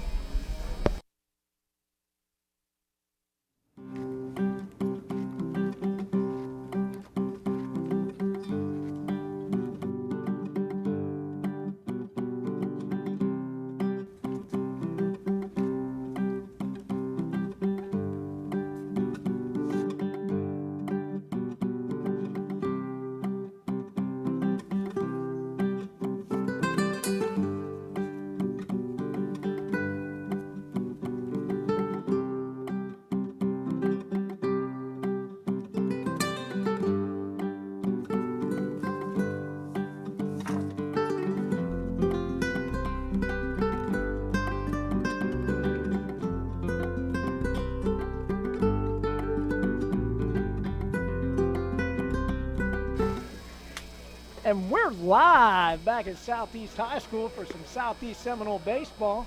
We're going into the 4th inning with the Noles trailing 2-1 to the Sharks of Imagine School in Northport. Daniel Dombrowski Sr. out there battling and we're hoping for a little bit more of that first inning coming back from Daniel. We need a 1, 2, 3 inning right here so we can get back in here and try and go ahead and put up a crooked number with the sticks. And yeah, Daniel's done a good job all night filling up that strike zone. He's been getting his ground balls. I mean, you know, he's down 1 run, and just with just one seminal hit in the last 2 innings, we probably have a tie ball game or a seminal lead here. But can't focus on that. You got to move on. He's going to go ahead and fill up the zone as he's been doing all year long. So I expect him to get out of this inning better than the last one. That's going to bring up number 11, first baseman Vince Sabors, who reached on an error in his first at-bat. Foul ball off the knuckles, I believe. Took a swing at that one. Even though it hit him, he was on the swing. Yeah, so that's going to be strike 1 right there.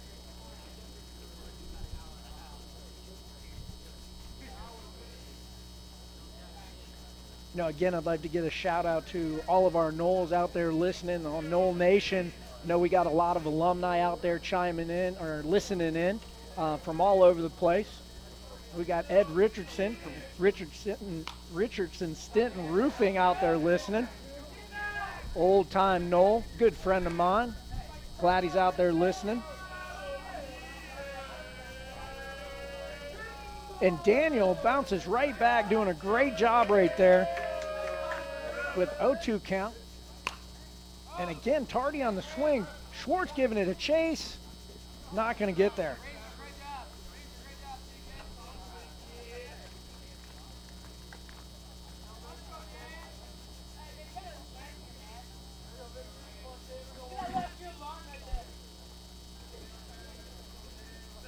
So Dombrowski filling up the zone again, Coach, which is good to see. And freezes him up with a curveball right there. Nice job by Dombrowski to get the first out of the inning on a nice strikeout. Yeah, that's what we were looking for, Coach. I mean, Daniel hasn't been affected at all. Still coming with the same approach. You know, Coach A went out there just to calm him down a little bit. Looked like he tried overthrowing there for a pitch or two, but right back to the even-keel Daniel Dombrowski that we all know, throwing strikes. Absolutely. Bringing up number 21 left fielder Jake Tutino. Tutino flew out to the left fielder in his first at-bat. Behind in the count, 0-1 right here. I believe this is one of the only 2 lefties in the lineup for the Sharks, if I'm not mistaken, Coach. And that ball is hammered over the head of Robert McConico. And that ball is, unfortunately for the Knowles, going to leave the ballpark. Yeah, he stroked that one. That was a beautiful home run. Went out on a line drive. Yeah, Tutino did not miss anything of that pitch right there. Very good piece of hitting. You got to give credit where credit is due. Ball was out over the plate, and he did not miss it. So unfortunately for the Knowles, we go down another run. And that's going to bring up number 20, the right fielder, Frank Pucci, who did strike out in his first time up. But again, what you talked about earlier in the broadcast, Daniel not showing any, you wouldn't know his demeanor, just still calm out there. So hopefully he can regain his composure and get back out there and keep filling up the zone. Sometimes those things are going to happen. A little bit of juice on that one. I think there's a little bit something behind that ball right there. Yeah, I mean, as a pitcher, you never like giving up a shot like that, because that wasn't a fly ball that happened to go out of the park. That was a line drive, a home run right there. So I'm sure Danny, but comes right back with a strike. He'll be all right. And another beautiful breaking ball. So starts Pucci off with a fastball, then comes back with the curveball for a quick 0-2 count. Yeah, I need to be smart here, way ahead in the count here. So don't give him anything good right here. Another curveball, too good in my opinion, but that's going to be a fly out to the right fielder, McConico. Yeah, we'll take it, but absolutely, you hate to see contact on an 0-2 pitch. Yeah, too good. Going to bring up the 9-hole hitter, number 3, second baseman, Ethan Collins. Collins flew out to Fred Dariano at short in his first AB. So 2 outs after the home run by Tutino. Dombrowski comes right back, gets the next guy, does a nice job there. and starts off the hitter there with another strike. So, it doesn't look to be affecting Daniel a whole lot. And looking at the stats from Imagine, that looked to be the first home run of the year for the Sharks, and that's going to be a 6-3 putout to end the inning, but not before the Sharks go up on the board 3-1 on the Tutino Blast. We're proud to announce that Kaiser University of Sarasota is once again a business partner of SETV. This is the 13th year that Kaiser has supported the television broadcast production program of Southeast High School. At Kaiser University's Sarasota campus, you can get the training you need to pursue a new career in the fields of business, criminal justice, education, healthcare, information technology, law, and much more. They offer associate, bachelor's, and graduate degree programs. Their Sarasota campus also offers a culinary arts and a baking and pastry program. You can find out more about what Kaiser has to offer simply by going to their website at kaiseruniversity.edu. So going into the bottom of the fourth here, Coach, Noel's offense has got their work cut out for them again as we are down by 2. I have been encouraged with some of the swings. We've got a few hits on the night. Didn't come up with the big hit when we needed to, with nobody out and runners on second and third. And you know as well as I do, you've been around this game long enough, you can't let that can't happen very often. Yeah, we left the bases loaded without bringing any runs home, and we left second and third with no outs and didn't bring any runs home. So that is a recipe for disaster. But we still have plenty of game left here, so Seminoles are coming back up to bat. Here we got Tyler Reasoner coming to the plate, who's been handling the stick pretty well here lately. So I fully expect the Seminole offense to get back on track here and get Daniel some run support. Yeah, that would be a good thing here. So Reasoner up to bat. Nice relaxed approach by Reasoner. Swings at the first pitch, and that's going to be a ground out to the second baseman. 4-3 for the putout. That's going to bring up number 14, center fielder Devin Stewart.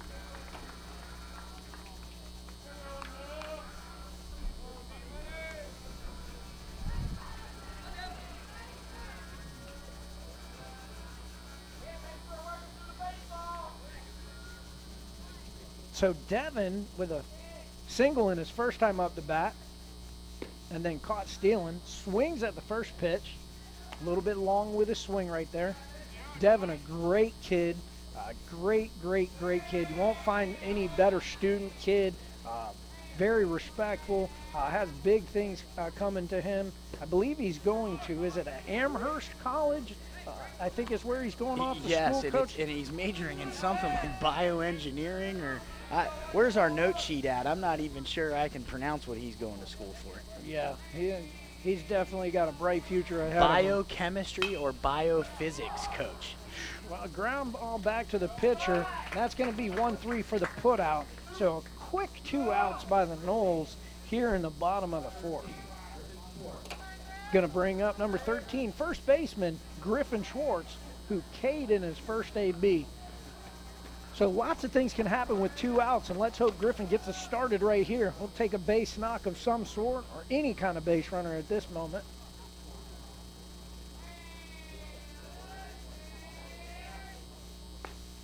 Ball 1 to Schwartz. Good job laying off that fastball in the dirt. Yeah, that can be a tough one. You know, we wanted them to sit fastballs here tonight. That one was a little low, so good job laying off there. Yeah, and, you know, it's hard to get into a rhythm, you know. I mean, you're getting up there, you're the third batter of the inning, and the first 2 guys make 2 quick outs. Yeah. You know, so you got to be ready at any time. Again, Griffin's a young guy. He's only a sophomore, first year starting at first. So, you know, has 2 more years to grow. Yeah, a lot of Seminoles, you know, a lot of young Seminoles on this team. I mean, you know, I believe for senior night tonight we had 4 seniors to celebrate, so the rest of the team is back next year. Yeah, absolutely, and some of those, you know, some of those seniors that don't start every single game. I think Metters being one of those who pretty much starts all the time. Donald and Stewart do see some time in the outfield, but it's not like you're losing your entire middle of your infield. You're not losing your catcher, your shortstop, and your second baseman. Not losing your backbone, huh, Coach? Yeah, exactly. You are losing Dombrowski's arm's going to be, somebody's going to have to fill that gap. Definitely was an inning chewer for him, and that's going to be a thing that Coach A is going to have to fill. But definitely got some nice young bodies on this team. Definitely some talent, definitely some upside. And you never know, you get a transfer in here or there from out of state. You never know. 3-2 count. And ball 4. So we get us a base runner. Schwartz does a good job working that count. Brings us back to the top of the lineup with Kyle Metters. And Metters is 1 for 2 on the evening. So looks like we're going to get a pinch runner. Looks to be number 18, Andrew Friedenberg. Speaking of those transfers, he did transfer over from the other coast from Palm Bay. So that was fitting. Good timing. Great transition, Coach. I ain't that good. So it'd be nice if we could have Metters find a gap right here and score the speedy Friedenberg from first.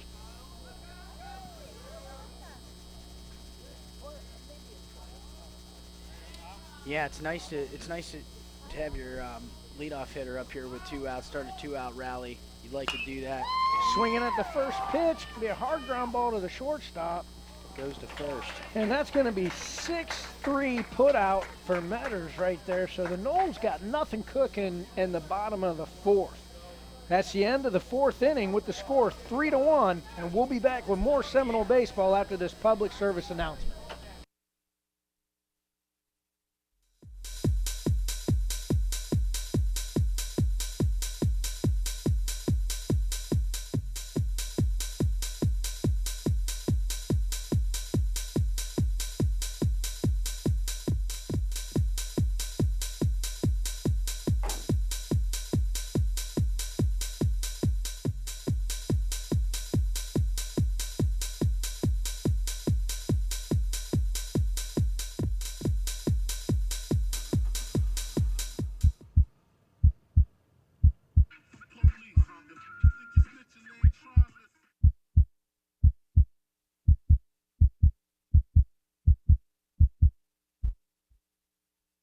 And we're live back here at Southeast High School for some Southeast Seminole baseball.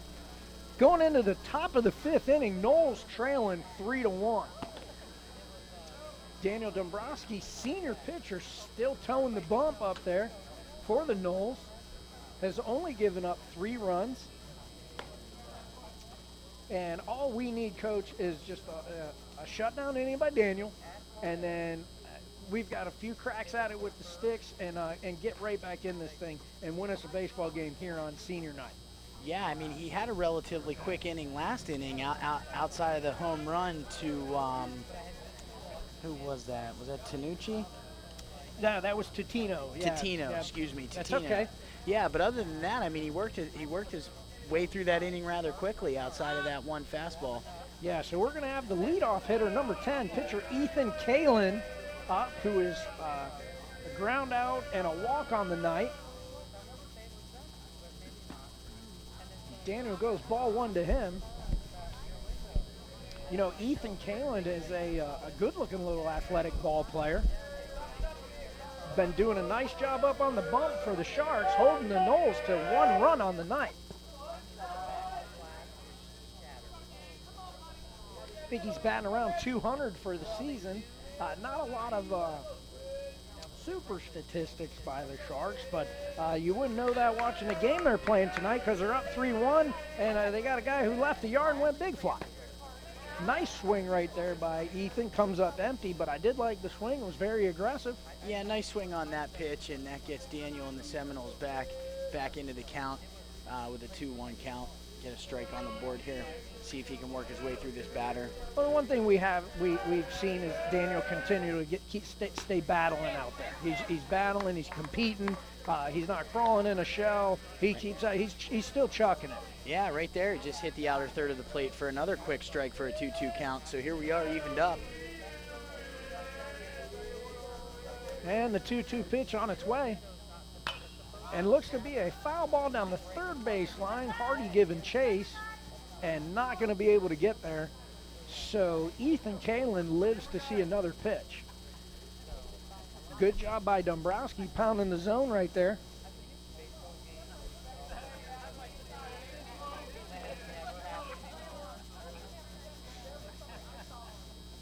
Yeah, Ethan Kalin coming in with a 206 average and 39 plate appearances, 2 RBIs on the season, and 3 runs scored.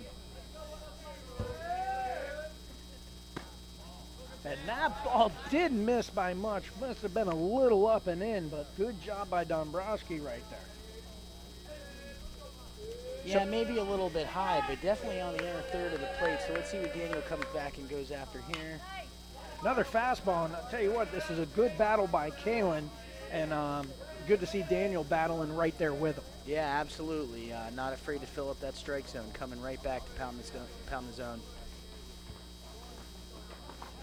So a good battle right here, probably one of the best battles we've seen tonight. Yeah. Fouling off some pitches. Daniel didn't like that call or having a hard time seeing Tyler's sign. And definitely having a hard time seeing the sign, so calls him out to get on the same page. Might be time for a little bit of that white out on the fingertips. Yeah, maybe some tape, yeah. Something going on there. And I know we're working out there. We're trying to get a little guest up here in the box maybe at the half inning. We'll see if we can pull that off. So Daniel and Reasoner, we'll see if they're on the same page. Seemed to be. That was much better. And another foul ball. Griffin Schwartz giving chase, and it's out of play. Yeah, it looked like he might have a play on that ball, but about 2 feet outside of the fenced-in area. Wasn't quite able to get up and over. You got to climb the fence and catch that ball. Griffin does a nice job defensively over there at first. Believe me, if it's anywhere within his reach, most of the time he makes that play. Yep. And we got another back to Dombrowski. Underhands it to first for the easy out. So a good battle there by Kalin, but a better job of battling by Dombrowski for out number 1. And that's going to bring up shortstop number 6, Ben Cecchini. Yeah, this is the other lefty in the lineup, Coach. I believe the Sharks have 2 lefties in this lineup. Yeah, Cecchini runs okay, being a shortstop, and he's on that left side, so he's a little bit closer to the bag. Dombrowski with the pitch. Strike 1, great job. Yeah, just, you know, I think he's only walked 1 batter tonight. You know, Daniel's doing a great job on the mound outside of that fastball that left the yard. Yeah, filling it up. And continues to fill it up right there. Yeah, that was a breaking pitch that got over for a strike. You know, we have made a couple of errors tonight, but a lot better than what we've seen in the last couple of outings or broadcasts that we've done. So they're right in it. I mean, we're not painting a picture that this is anything bad going on. You just always like to see your team on top, but we're only down by 2, and we've still got 3 cracks with the bat up there. I got to tell you, Coach, I love an 0-2 curveball in the dirt right there, which Daniel just threw. Yeah. No runners on, 0-2 curveball in the dirt, one of my favorite pitches to call, to throw, to catch. Get a lot of inexperienced pitchers at that plate. Looked like a pike shot right down the middle. What's going on there? I'm agreeing with you, because that was a very good pitch right there. I mean, you're down 1-2. I'm telling my guys, don't leave it in the umpire's hands. I don't know, maybe he blinked or something right there, but that was pretty too close to take for me. Lifts a fly ball to the center fielder, Stewart, for the catch. So Daniel Dombrowski did a good job right there. We got 2 quick outs. That's going to bring up number 18 center fielder, Clay Bominger. Bominger is 0 for 2 on the night. Fielder's choice 6-4 on his first at-bat and an E7 in his second. Yeah, coming in below the Mendoza line with a 176 average on the season. Not much tonight to help out that average. Yeah, and takes strike one right down the middle right there. But he is the 3-hole hitter, so you always got to look at your 3, 4, and 5, seeing they're there for a reason. Absolutely. Curveball by Dombrowski for strike 2, way ahead in the count. And I like what you said about burying that 0-2 curveball in there. You know, a good buddy of mine, Lance Carter, former big leaguer, former teammate of mine. You know, he would tell his guys too, if you're going to throw an 0-2 breaking ball, you better bury that stinking thing in the dirt. And Dombrowski does a nice job freezing up Boninger right there for the another called breaking strike ball. 3. And he's feeling the breaker right now. Now if we can just get that Seminole offense to start feeling the bats a little bit, Yeah, that's we'll be the all thing, right. Coach. I mean, Daniel's throwing strikes with his fastball, 2-seam and 4-seam, throwing strikes with his curveball and his off-speed changeup. I mean, he's doing his job. So we need this Seminole lineup to come up here this inning and put a crooked number up there on the board. Well, that's right. Crooked number is definitely what we're looking for right here. And I know everybody out there is wanting to see the same thing out there in Knoll Nation. You know, and I think right now would be a good time, since we're going to stay here on the air, is just can't say enough good things about this SETV crew. Miss Clark doing a phenomenal job of leading these young men and women. And I know we rave about them every time we're out here. You got to. I'm telling you, it's what a production, what a job they do. They help us. They've helped us. They help us each and every night. You know, they're in our ear about things, and they're just, I'll tell you what, they're young professionals. Yeah, it does. It has a real professional feel to it. And I know I've told this story over a couple of broadcasts, Coach, but that basketball game where we saw them do their thing, I think they had some technical difficulties that night. You got the director giving hand signs across the gym into the corner of the gym. They're making a call over there. Just kept rolling like professionals. And you and I were just amazed at that job and had to go tell Miss Clark how good of a job and how amazing we thought that was. I think that might have been what got us our invite up here to babble for the Seminole Nation. It definitely did, that's for sure. We got Donald White stepping in, left fielder Donald White, number 6, senior, had a single in his last time. Yeah, you are exactly right. We did see that there, and you know, me and you had, you know, it's not like we were saying, hey, let's go tell them they did a good job so they'll ask us to do a broadcast, but it simply was just, we were such in awe of the job that they were doing and the way they handled adversity at their situation, kind of like their game that they had going on with their technical difficulties. It's kind of like, you know, these guys in baseball having to deal with like a tough call by an umpire that might have happened right there while we were sitting there yakking. Yeah, absolutely. Looked like Donald took one there. Not sure if it was because he didn't make an attempt to move. Not sure what happened there, but he's up in the count, 2 balls, no strikes. And I'll tell you what, Coach, if you want to get a rally started, there's not many players on this Seminole team you'd want to start with other than Mr. Donald White. Yeah, very upbeat kid. You know, it runs okay as well. I wish he would have laid off that high fastball right there. It would have been 3-0, but it's senior night. He's feeling good. He got a hit in his last AB. And I know he's not happy about being 2 down here on senior night, so hopefully he can get it in control, not press. Well, and that's one thing. You just said it. Don't press. There's still a lot of game left. I mean, we still got this whole inning of at-bats and 2 more after that. And we're only down 2 runs. You can score 2 runs in a hurry in this game.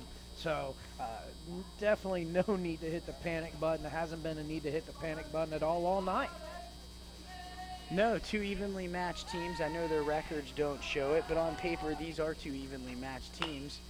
Donald reaching for one. And the third baseman fires a ball across the diamond to get Donald, who has pretty good wheels. Yeah, that was a nice play by the third baseman right there, Anthony Lorenz. And that's going to bring up number 5, second baseman, Caden Steffen, who smoked a double over the center fielder's head last time. Sure would take another one of those right now from the little man. Nah, maybe not now. They're giving him the respect he deserves. That outfield backed up a little bit, at least the center fielder and the left fielder. Yeah, Caden, a good-looking young player. Really like him as a hitter and a fielder.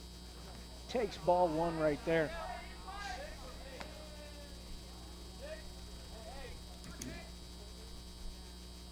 Yeah, busy time for in Knowles athletics going on right now. You got the end of The end of all our spring sports are coming to an end. And you got spring football, like we mentioned, coming up. They're in full swing now. The Lady Knowles softball team is playing at home tomorrow night at 7 p.m. against Booker High School out of Sarasota for the district championship. Hard shot by Caden Steffen to the third baseman, and that's going to be an overthrow right there. I don't know as if that would have got him anyway. Nope, and since it goes out of play, Seminoles are going to get to take second base. Yeah, and like I said, I won't think he would have got him anyway, so I'm thinking a hit with an error right there is why I'm going to score that and give a little love to Caden right there.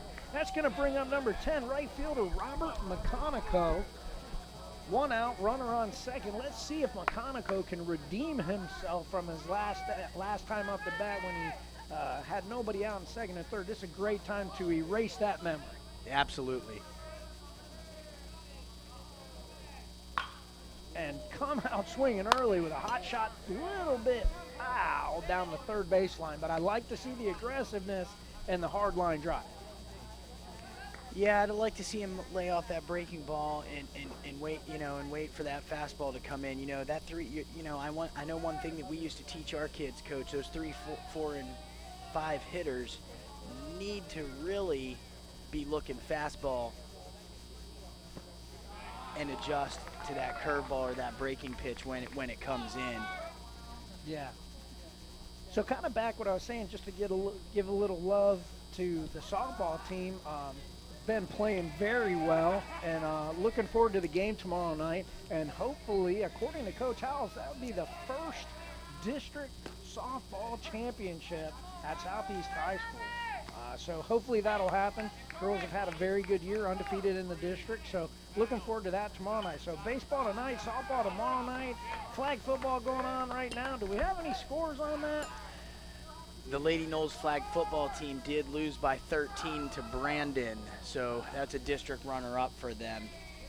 Wow, that's a heck of a year to the Lady Knowles flag football team. Good job to Coach Charlton and Miss Tish for leading the way there, and thank you for a good season there. I know that's not the outcome we were looking for, but it still represented the Knowles with a great job there and a great showing. So good job there. And I know that I got a call today from Coach McKnight, left me a voicemail. He's one of our track coaches. Ball smoked down the third baseline, foul. Yeah, Robert's starting to see the ball here. Yeah, and he called to leave me a message to tell me to book a couple rooms up in Jacksonville because we have some track athletes that have qualified for the state track meet next week. Oh, wow. Now, I don't have any names, otherwise I'd give them a shout out right now, but a lot of good things happening in Knoll Nation athletics. Absolutely. 2-2 count to McConico. Reaches, ball launched way up in the air. And that's going to be a fly out to the left fielder. Going to bring up shortstop, freshman shortstop, Fred Dariano. Need a big hit out of Fred right here. Got to stop leaving runners in scoring position. Somebody's got to step up. Somebody's got to come up with a big hit right here. That's how you win baseball games. We cannot continue to leave runners stranded on second and third. Yeah, Coach, as we pointed out earlier, that doesn't bode well, when you're leaving runners out in scoring position. We had a bases loaded night, no runs come across. We had second and third, no outs, no runners come across. So we do have 6 outs left in this ball game, 7 outs left in this ball game. So we still got some time, but we do have that Seminole runner sitting there on second base, and that would be a great time. We're going to pick the second, just slides in there. A good pick right there by Ethan Kalin. Shortstop sneaking in there. Yeah, he looked to get back. Coach A does a good job. He usually picks up the fielders and is constantly chatting with his runners on second. Yeah, our viewers might even be able to hear him sometimes in the background through our mics. He's very vocal, which you need to be as a third base coach. Ball smoked to the shortstop, though. Makes a nice play from the 6-hole. So hard hit ball by Dariano, but unfortunately the Adam ball going right at him. So That brings us to the bottom of the 5th inning with the score 3-1 Sharks. And we'll be back with more Seminole baseball after this public service announcement.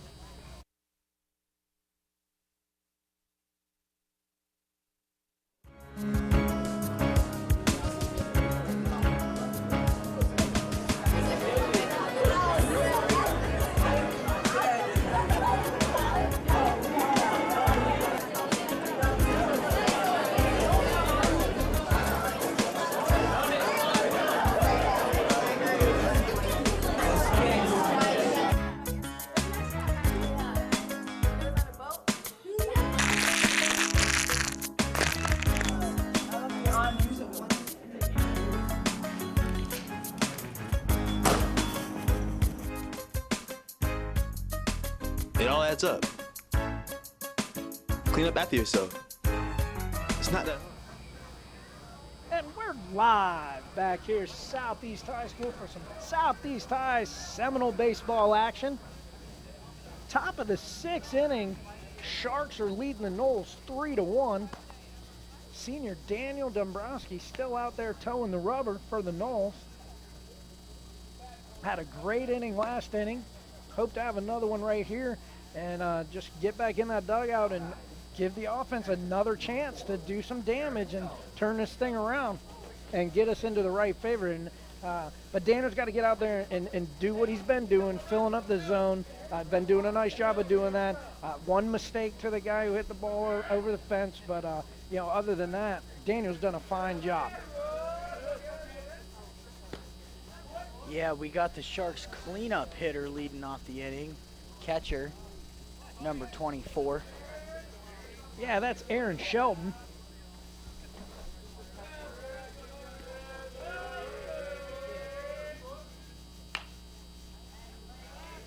And just like that,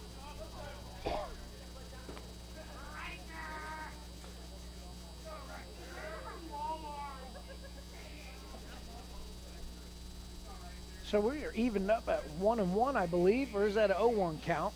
I feel like somebody's missing a pitch around here somewhere.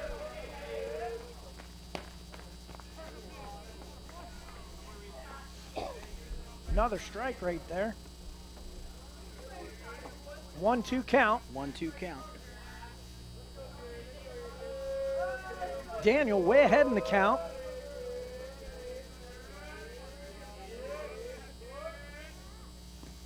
Chases. Reasoner does a great job holding on for the strikeout. Yeah, and good job start off the scooping. inning.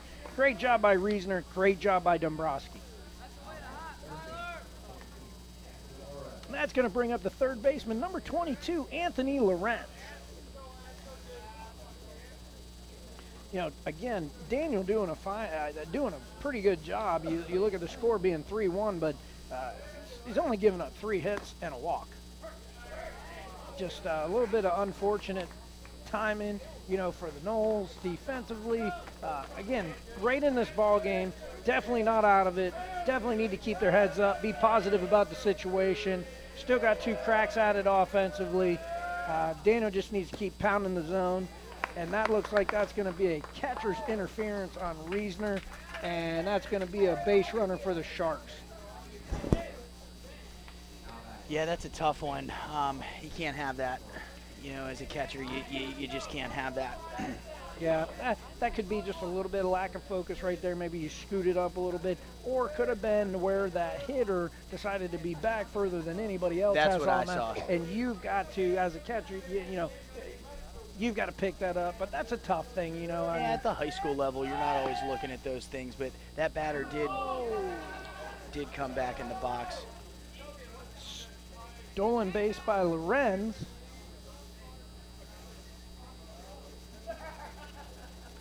Yeah, I'm not sure if that previous interference got a piece of Tyler's hand or a piece of the glove. Just didn't look fully comfortable with that throw down to second. In fact, it looked like he lost it a little bit out of his hand. Yeah, we'll keep an eye on it. Defensive swing there to the first baseman, handled by Schwartz. Great job putting away number 11, Vince Saboris. Yeah, the shark hitter, Saboris, isn't all that happy, but he did the job he needed to do. He moved the runner over, hit to the right side. He's got a runner on third now for number 21, the lefty. And that's Totino, who in his last swing left the yard. So I'm actually interested to see this matchup now after his last at-bat. Good swing by Totino, but a tad tardy. Dombrowski had a little bit more juice on that fastball. I know Daniel's hungry to have this guy right here after what happened in his last Yeah, that's the type of kid he is. Just a competitor, wants to go back, get. Great pitch, great job, way ahead in the count. And this is what we've talked about even earlier in this broadcast. You're way ahead right here. This ball should be nowhere near the strike zone. Yeah, I might climb the ladder on this pitch here. Let's see what Coach Abe calls. Oh, and he did. Good call right there, Mr. Clark. That was good. And hitter did a good job laying off, but he definitely wanted it. So change the eye level right there. Let's see if he goes up right there. I got to go down and away right here. I'm not throwing it in after seeing the kind of juice that this kid has in his bat. Yeah, I wouldn't be surprised to see another breaking ball here. Coach A comes back with the fastball. Fastball, good location down. Yeah. So did like that. So 2-2 count to Totino.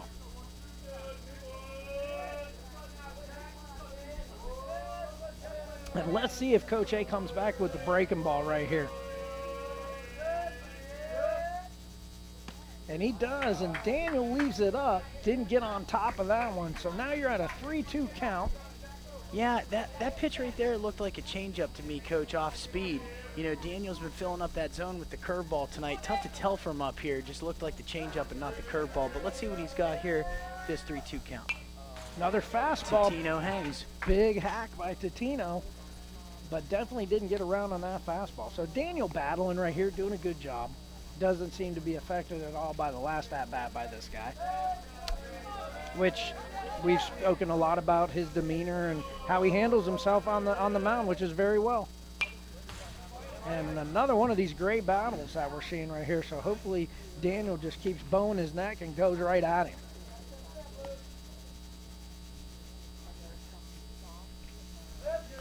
Three-two count, 2 outs and a runner on third. Bottom of 6th. Got him chasing. Griesner blocks it up. Pulls the first baseman off the bag, though, on the strikeout, and another run scores for the Sharks. So good. Yeah, this is a tough one. I mean, that was a great battle by Daniel. Finally battles back, gets the runner, and then we give the Sharks an extra out there. But runner on first. We got Poochie up with that amazing mustache. Let's see what we got going on here. Daniel getting ready to come to the plate here. And a throw over to try and get the runner napping over here at first. Runner back safely.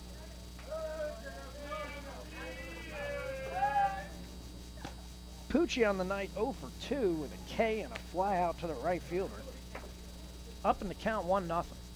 That's just a little bit disheartening right there for the Noles. Daniel did a good job getting that strikeout right there. Tyler had to go to his knees, did a great job blocking it up, just got a little bit too far away from him. And then when he made the throw down to first base, he pulled him off. But right there, we're going to get batter's interference right there on the batter. So that's going to be an out right there. So very observant call by the home plate umpire to end the inning on Poochie right there. But not before the Sharks put another run across to make it 4-1. Head coach Steve Sarboris is not happy about that call as he's given the home plate umpire an earful. To no avail.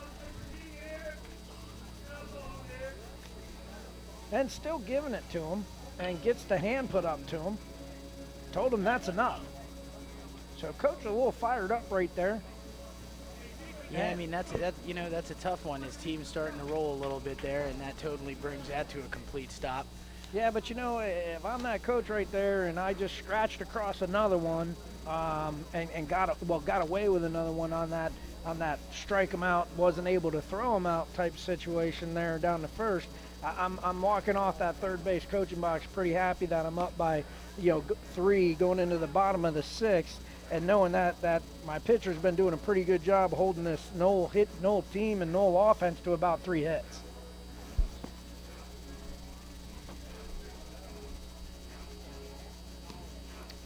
So Yeah, Coach, I'm looking over this stat sheet. I thought we had a couple more hits, but no, it looks like you're correct. We're coming up with 3 hits.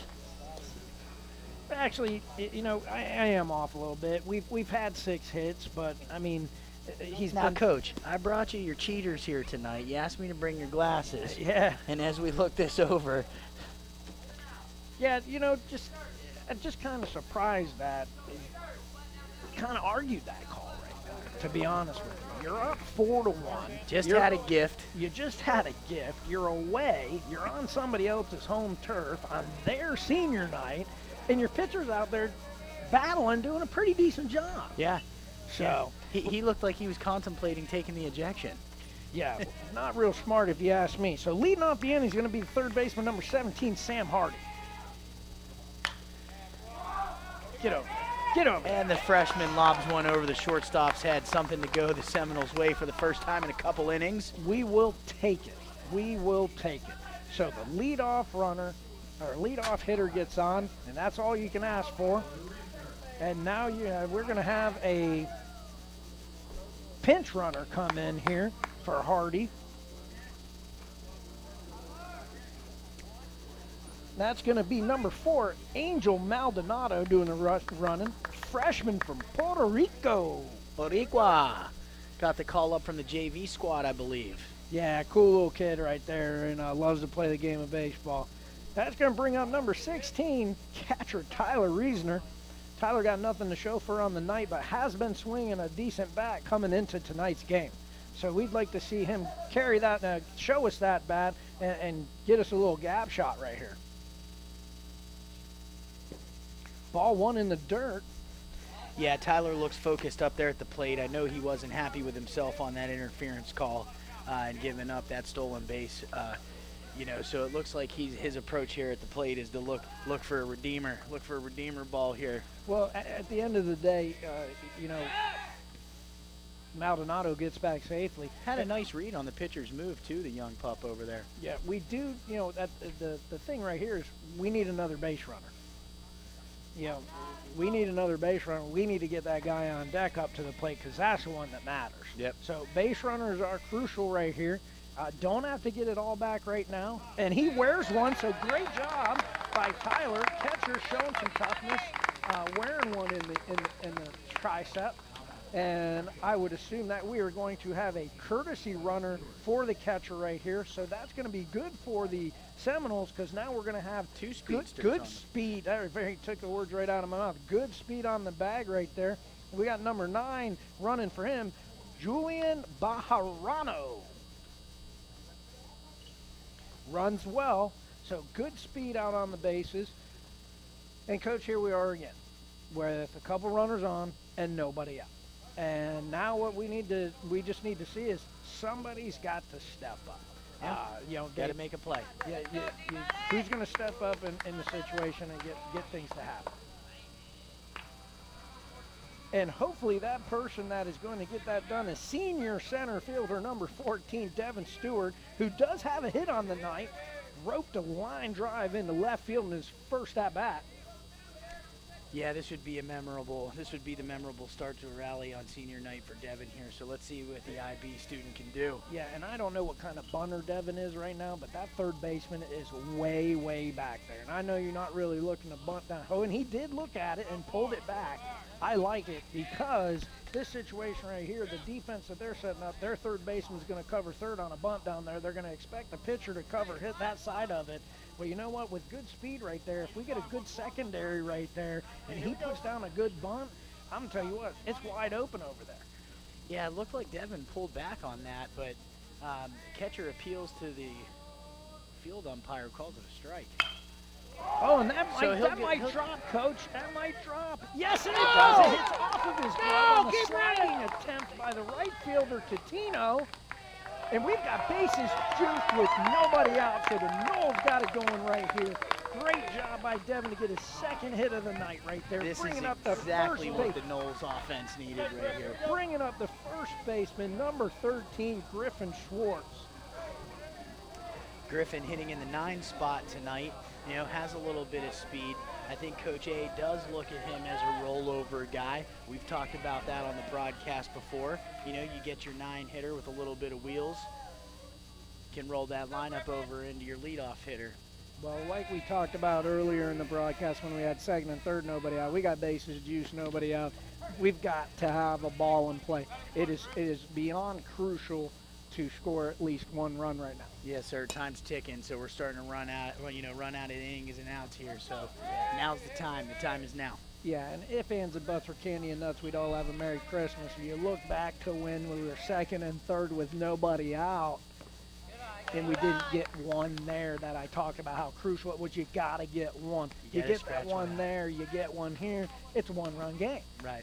And it's a totally different atmosphere. Right. So we're looking at that 3-run deficit now. Yeah. Shoulda, woulda, coulda, but we didn't. And now we've got to make it happen right here. Right. Bases loaded, nobody outs, 1-1 count. Pitcher coming to the plate.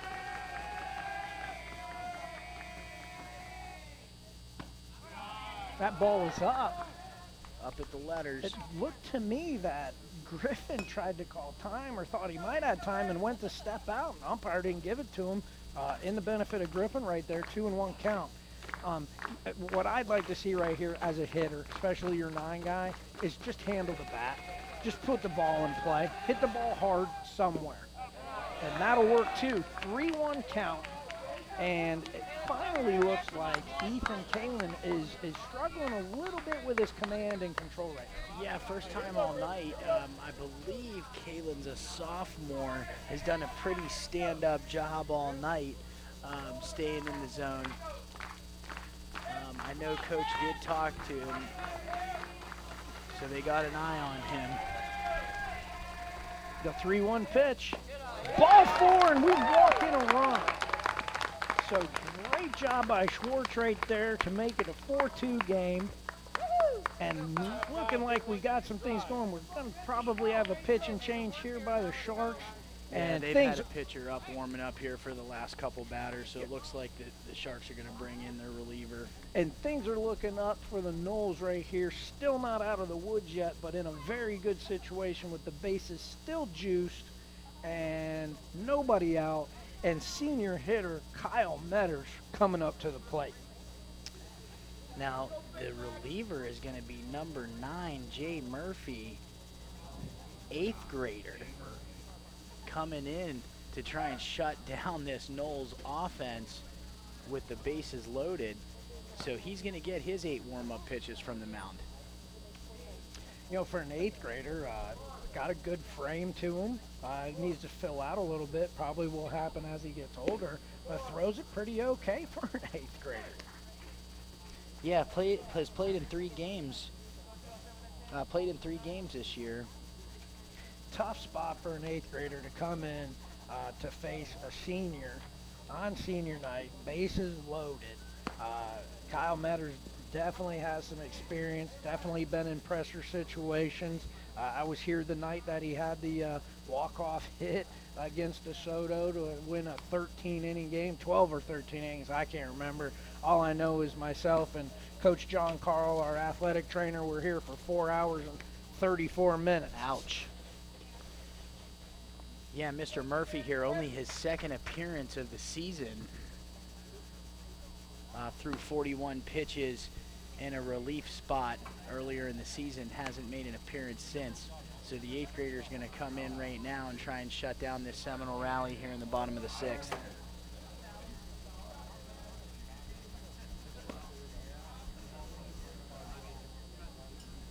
So that should do it for his warm-up pitches. And now strides up to the plate, Kyle Metters, the senior. We sure could use a big knock out of Metters right here. Seen him do it before this year. Voted the team captain. One of the most improved players back in 2016. Definitely no stranger to these types of situations, being a 3-year varsity starter. Yeah, Kyle, I like his approach. Just plays with a little bit of swagger, always has a smile on his face. Never really see the kid down on himself or with a down attitude. So he takes strike one right there. And looked to get out of the way that it almost hit him for a called strike two. So down 2 strikes early. Got to see him change the approach a little bit right here. This is where this ball has got to be in play. This at-bat, it's got to happen. And it doesn't happen for Metters right there. So a big put out by the relief pitcher. That's going to bring up another senior, number 6, left fielder Donald White. So great job by Murphy coming in a very tough situation and getting the first batter he faced a strikeout. So bases loaded, 1 out. And Murphy coming in and throwing straight fastballs And has some velocity. yeah, not bad velocity, and first 2 hitters for the Noles that he faces can't seem to catch up to it. Except for right there, a big knock over the first baseman's head. They were sending him. He's got to play at the plate, and he's going to be out right there. But not before Donald White drives in another run to make it a 1-run game by the Noles. I have to say that Pucci had an amazing throw there from right field. Had a nice crow hop, threw it on the line, hit the catcher right in the chest. Catcher just beat the runner by 4 steps there. So great play by Pucci and his mustache out there in right field. All right, Kate, here we go. So with 2 outs, Stephan comes up with runners on first and third. So great job by the Noles, getting a couple of runs. And it sure would be nice if Caden can pick up the guys right here and drive home that tie-in run right there. Yeah, like we've been saying all night, Coach, got to look for that fastball, drive one somewhere, make something happen. First and third situation here. Takes that ball low. 2-0 count. Caden with a nice double and a single on the night. 2 for 3 on the night. And the only out he made was a line out to the center fielder. So seeing it well tonight, I would say right man, right spot. Absolutely.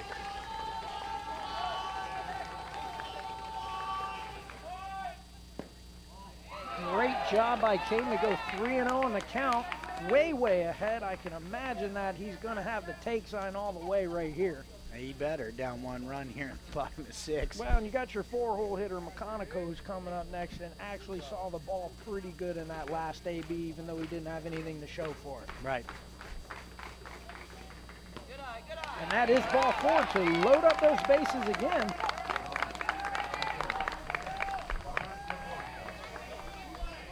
That's going to bring up number 10, right fielder Robert McConico. 0 for 2 on the night with a walk. Yeah, 0 for 2 on the night tonight, but 2 doubles and the game-winning RBI the game before last.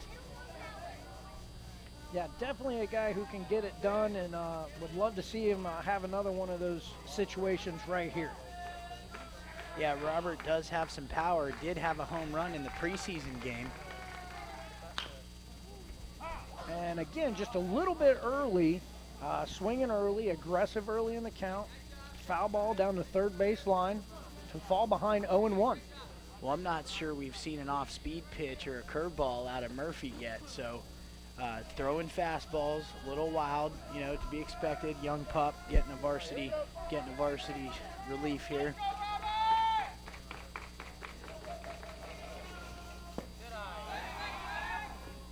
And for the first time tonight, there's excitement out of that Knoll dugout.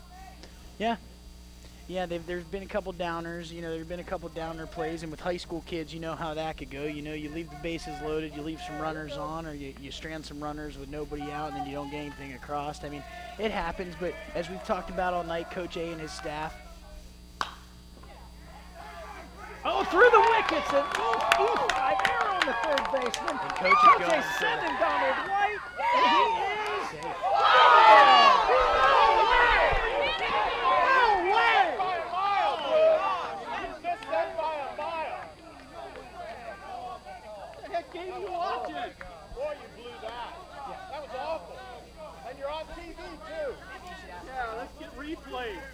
So a little bit of excitement right there. That's another thrown out runner of the Knowles, the second one of this inning.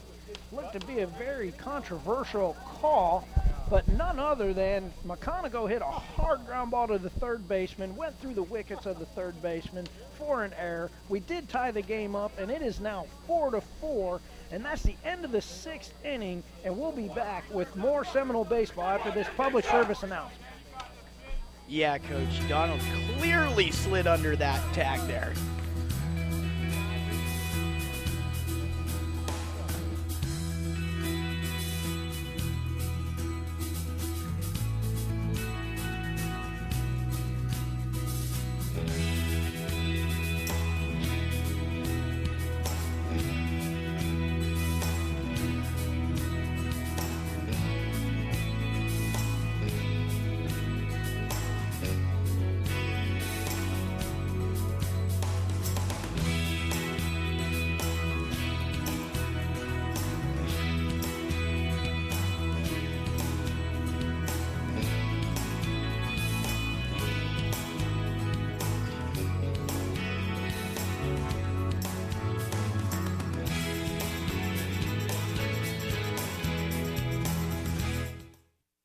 And we're live back here at Southeast High School in Bradenton, Florida for Southeast High School baseball. And boy, I'll tell you, if you're just joining us, we just had one heck of a bottom of the sixth inning.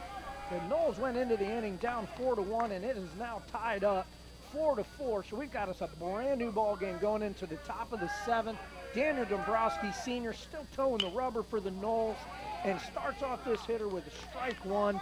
And I'll tell you what, a little bit of excitement. It's been a while, and that's going to be the new pitcher that just came into the game, number 9, Murphy.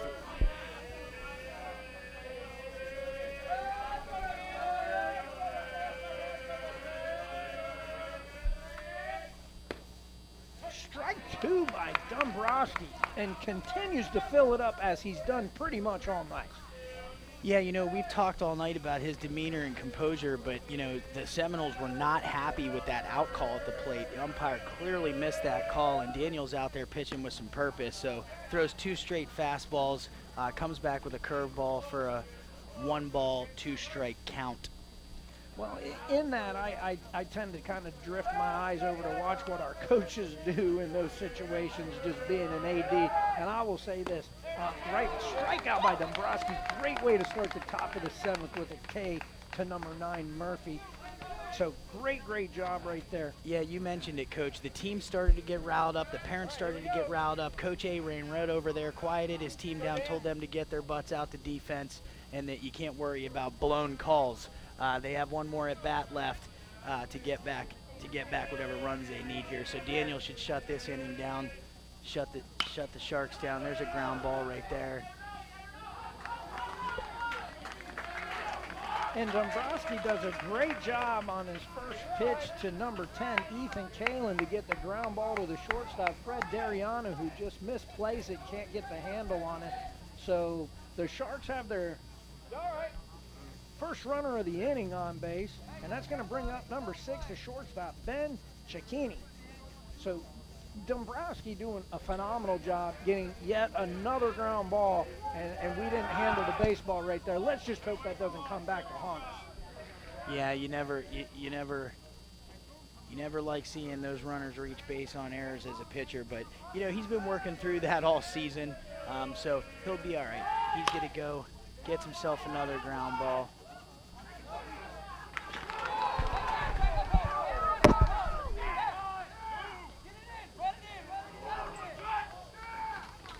And unfortunately, we've got another error by the Knoll defense. Daniel doing a great job filling up the zone, getting ground ball after ground ball. Coach A going to make a trip out there, try to settle down this defense. I think is the purpose of this visit right here. I don't think this visit has anything to do with talking to your pitcher, senior Daniel Dombrowski, who I think has been doing a great job tonight. Phenomenal.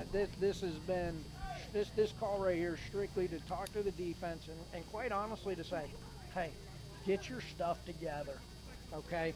We've got a guy out here who's throwing his tail off, and we're just flat out not making plays behind it. So there's nothing you can do about it anymore. We can't fix what's already happened. It's a time of past. You got to, what I like to, a good buddy of mine and head coach at Pensacola State College, Junior College, Brian Llewellyn, you got to flush it. Flush it right down the toilet. You got to let it go. So we've got runners on second and third, and we've got one out. And I'll tell you, Daniel's been pretty big all night. We need a big K right here. Yeah. We need somebody to step up right here. Yeah, and that's going to be the third batter in the Shark lineup. Cicchini. A bunt, looks to be a squeeze. We do get the out, but the squeeze is successful by Cicchini, and that is a put out 5-3, but gets the RBI. So a gutsy call by the head coach, Steve Sarbors. And you know what he might have just seen is that, my only chance to get this thing done right here with the way Dombrowski's throwing the baseball tonight is to squeeze it in. Yeah, let's try and produce a run here. Well, they did a good job right there, the Sharks did. They did execute right there, and that's going to bring up number 24, Aaron Sheldon.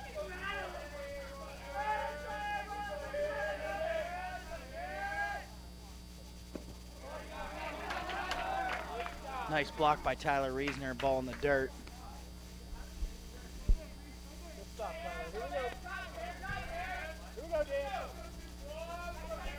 So a 1-0 count, 2 outs. Sharks go up by 1. And that ball is hit very hard to center field, over the head of Devin Stewart. Going to drive home another run. And that was a nice piece of hitting by Sheldon. 2 out, RBI double. And that's going to put the Sharks up by 2, and that might be the end of the night for Dombrowski. Yeah, he's got a district game against Bayshore coming up next year. I mean, this is one of those sentimental games for the seniors. You'd like to get it done, but he pitched a gem out there, and he should be ready to bounce back for that district playoff start there against Bayshore next week. Yeah, unfortunate there for Daniel going into that 7th inning, and you had it basically a 0-0 game all over again. Hate to see it for the senior. I thought he pitched I thought he did a good job tonight. Unfortunate there to give up that hit right there, but very few hits and only 1 walk on the night. Showed great command. Did a nice job. Probably one of his better outings. Absolutely. I would be surprised if Coach A didn't say that was one of his better outings as far as locating pitches and throwing the curveball for strikes. And he seemed to do a good job from up here, and I feel for him. But what we got to hope for right now is that Caden Steffen, who's now in the pitch, can hold him right where it is, come in, get a quick out, and that offense continue to do what it was doing in that last inning.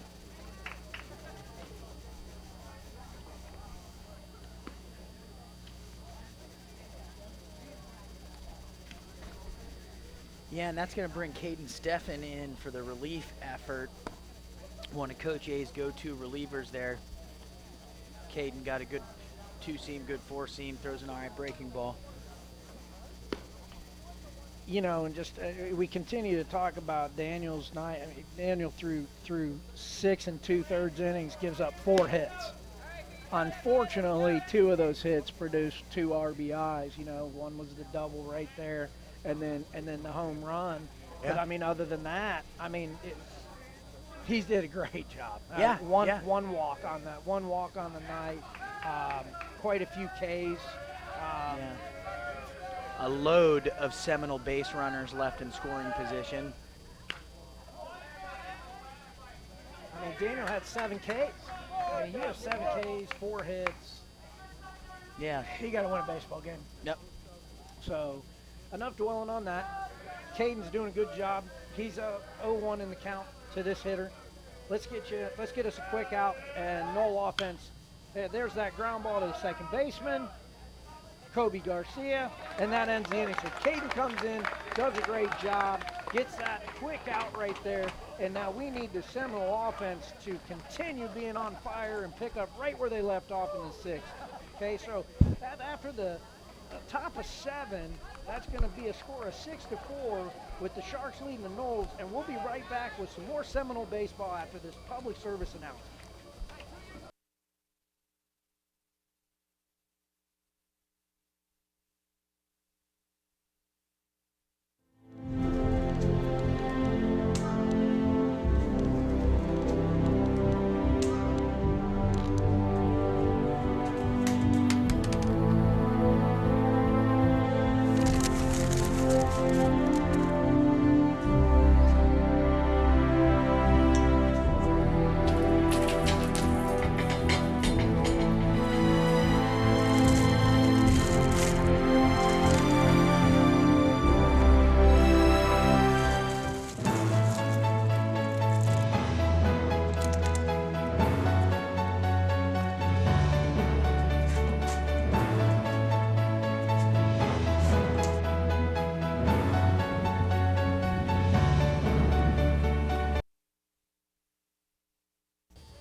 And we're live here at Southeast High School in Bradenton, Florida. Southeast High School baseball, beautiful night for a baseball game. It's senior night here at Southeast, and unfortunately we're heading into the bottom of the 7th, and the Noles are down by 2 runs. So gonna need a little magic from the sticks, gonna need to pick up where we left off in the 6th, and no one better to try and do that for us than number 3 shortstop, freshman Fred Dariano. So Fred can get us going right here. There's a lot of excitement over there in that Knoll dugout, and he takes ball 1 from the 8th grader Murphy, who came in relief in the last inning. Yeah, Fred batting .277 on the season, 18 hits and 65 at bats, coming in with 11 RBIs, so not a bad season of work for the freshman. And heading the count 2-0. I'm imagining that Coach A is probably most likely 100%, even though I do not know his signs. The take has got to be on until he gets a strike. Yeah, you would think that would be the approach here. Well, we need a base runner. And there's that first strike. So we'll see if Fred can get us going. Here we go. And again, just wanted kudos to Daniel Dombrowski on a great night, even though he left the game without having the Knowles trailing. Scoreboard doesn't indicate the night that he had on the bump. No, pitched an excellent game. For me, I think he only made that one mistake, and the Shark batter was able to put that home run in play. But ultimately, 7 Ks. And those things happen, though, Coach. We know that we've been around the game a long time. Hey, home runs are going to happen. So what? Yeah. So a great job by Fred Dariano right there, leading off with a walk. And that's going to bring up third baseman Sam Hardy. All right, Sam. Let's go.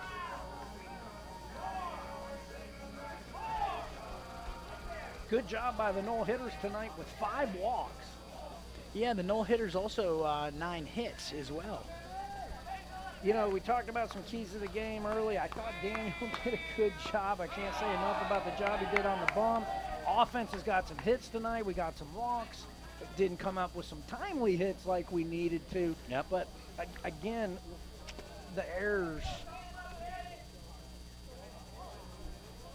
The errors are costing us right now, unfortunately. So not trying to hammer on the defense, but that's where it is. Truth hurt. And that's been the story all year. I mean, the Knowles are going to want to clean some of that up going into this district tournament if they want to make a play. They want to make a play or two to go in a few rounds.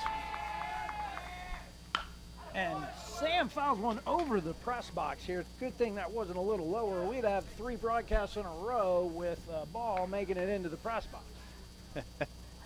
And we're getting some shaking heads over there by our helper, our scoreboard and field announcers here. They know what it's like to have line drives getting pelted into the press box. So we got a 1-1 count on Sam Hardy. Sam took that ball. He thought it was going to be a ball and was a little surprised when the guy called it a strike. But when you're about 6'1", 6'2", like Sam is, that's a strike all day long. Yeah.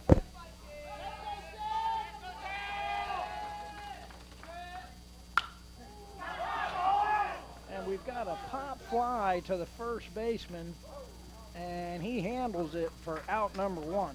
So the Noles are down to their final 2 outs. And that's going to be number 16. Check that. We're going to have a pinch hitter right here. That's going to be number 19, Andrew Friedenberg.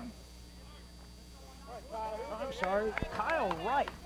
Kyle Wright, my bad, Kyle. Kyle Wright, freshman.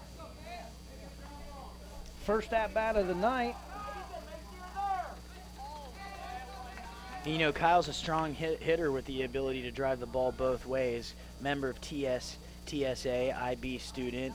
Had the game-tying RBI double in the bottom of the 6th against Booker. So this would be a great time to get this Seminole offense going because we only got 2 outs left. So, you know, Coach A knows his team better than we do, and maybe he saw something from Kyle, in that Booker game. Maybe he's hoping that, Kyle can do the same thing right here.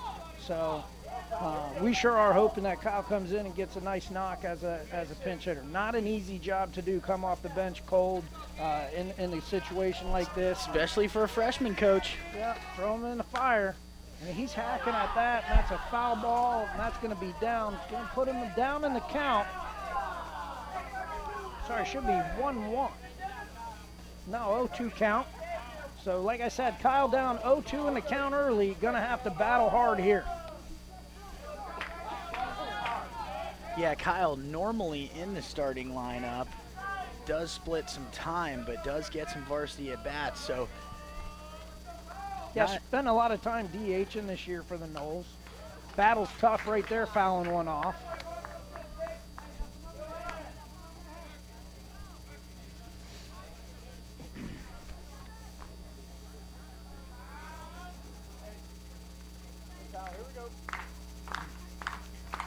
Still a little bit of life over there in the Noles dugout. Murphy comes set.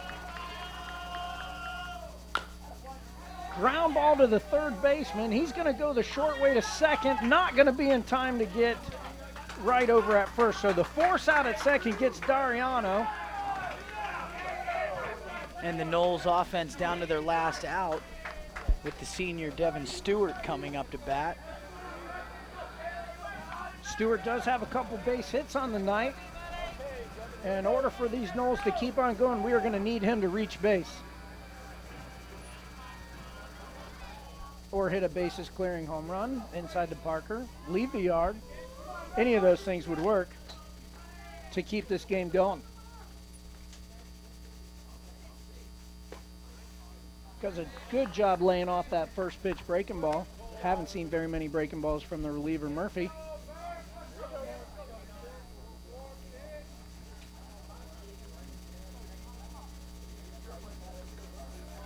And Murphy from the stretch. And ball 2. So Devin seeing it well tonight.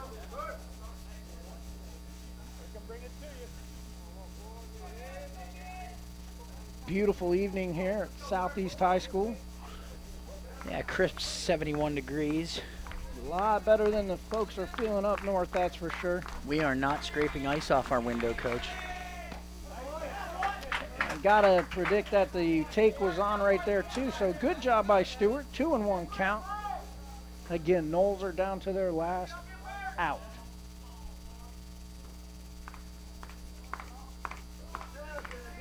Murphy looks in, gets a sign. Umpire calls it a strike. 2-2 count.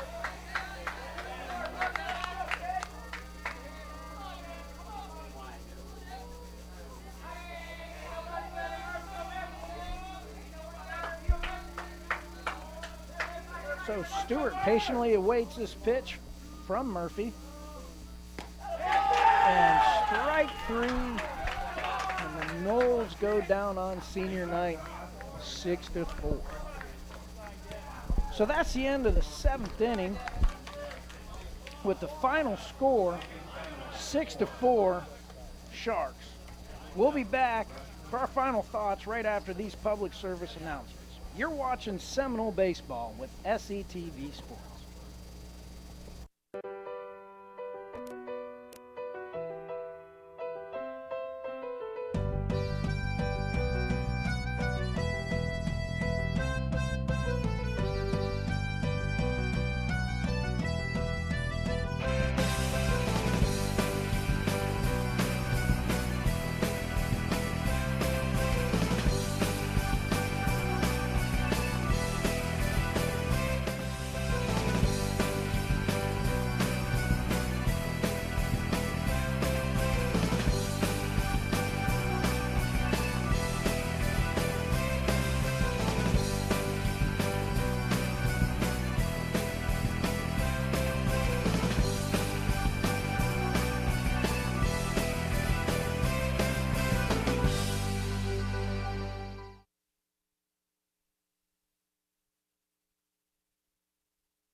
Traffic signs. Traffic signs that we see every day. Traffic signs that protect our children to and from school. But a traffic sign cannot stop a moving vehicle traveling at 20 miles per hour. It only takes a split second of distraction, a cell phone, a cup of coffee, to render a traffic sign useless.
And we're live back here at Southeast High School baseball. And unfortunately, we are here on the another wrong end of a baseball game for the Noles as they drop a tough one, 6-4 to Imagine School of Northport Sharks on the Southeast Seminoles senior night. That was disheartening to watch, Coach. You hate to see that on senior night for sure. You hate to see it on any night, but especially on senior night. Yeah, it's tough when you give them away. Yeah, and I feel I feel like we kind of did that a little bit. Yeah. Defense made way too many errors, and the offense didn't come through with clutch hits when we needed to. Left a ton of runners on base. Yeah, for sure. So, well, like we always do, though, we always try to come up with a player of the game. And I'll tell you what, I think we both agree that Daniel Dombrowski is the player of the game, even though he came off on the wrong end of the stick here. 6 2/3 innings, 7 Ks, 1 walk, 4 hits. Only gave up 4 hits. So when you and I were looking at this player of the game on the Shark team, we couldn't really give it to anybody. I mean, you had Totino hit that home run, I guess, but Daniel was dealing out there. Yeah, Daniel did a nice job, and the good thing is I'm glad Daniel's got another start left in his high school career. Daniel's going to get the ball leading up in that district game against Bayshore, and that'll be Tuesday night at Bayshore, and I'll be over there to watch that one. So looking forward to that. But you know what, Coach? I think I might go over there with you for that one. That would be nice. Maybe we could get some dinner before we go. There you go. It's got to be a healthy dinner, though. I think we need to take a moment right now, though. It was a lot of fun covering the Noles baseball games. I think we got to do 3 of them here, 3 broadcasts at home. And I thought that was really, it was a lot of fun doing these games, doing them with you. Unfortunately, they came out on the wrong end of the win and losing thing on those broadcasts. But, that's a tough young team. They've got a bright future ahead of them, and they've got a great coaching staff. Yeah, I know for us, I mean, I know through our work week, we looked forward and we're talking to the players and talking to the coaches, talking to each other about how excited we were to get the headsets on and do some commenting on some baseball. We had the opportunity to do it for the softball team as well. So, it's always a good time when you're a baseball fan. You can sit with a good buddy of yours, watch some baseball. And as we've said repeatedly on air, just a great job by Miss Clark and her SETV team. Makes you feel right at home. Makes you feel like you're a part of the team, and just puts on a professional production. Yeah, I agree with those wholeheartedly. You know that we love doing it, and thank you guys. It's been awesome doing these games for you guys this year. look forward to doing more next year for sure. But Absolutely. before we sign out here, let's just give I think it's still pretty cool that, Daniel's a senior. He's our player of the game. That's pretty cool. And every senior hitter did have a hit tonight. Yeah. So that's pretty neat, too. So just trying to find the positive on some of the things, even though they came out with the loss. But that was pretty cool. And it was a lot of fun watching them. Tell you what, we appreciate Miss Clark, SETV. That's going to wrap it up for us here tonight and into next year. We hope to see you again at our next broadcast. It'll be in just a couple of weeks. They will be broadcasting the IB pinning ceremony May 9th, and that will be the last live broadcast of the year. So, again, we thank you so much for tuning in to all of our viewers out there, and we look forward to seeing you guys at the next baseball season, softball season, basketball season, football season. Heck, these kids are always broadcasting something, and we're just glad to be a part of it. So thank you so much for everything, and as always, Go Noles.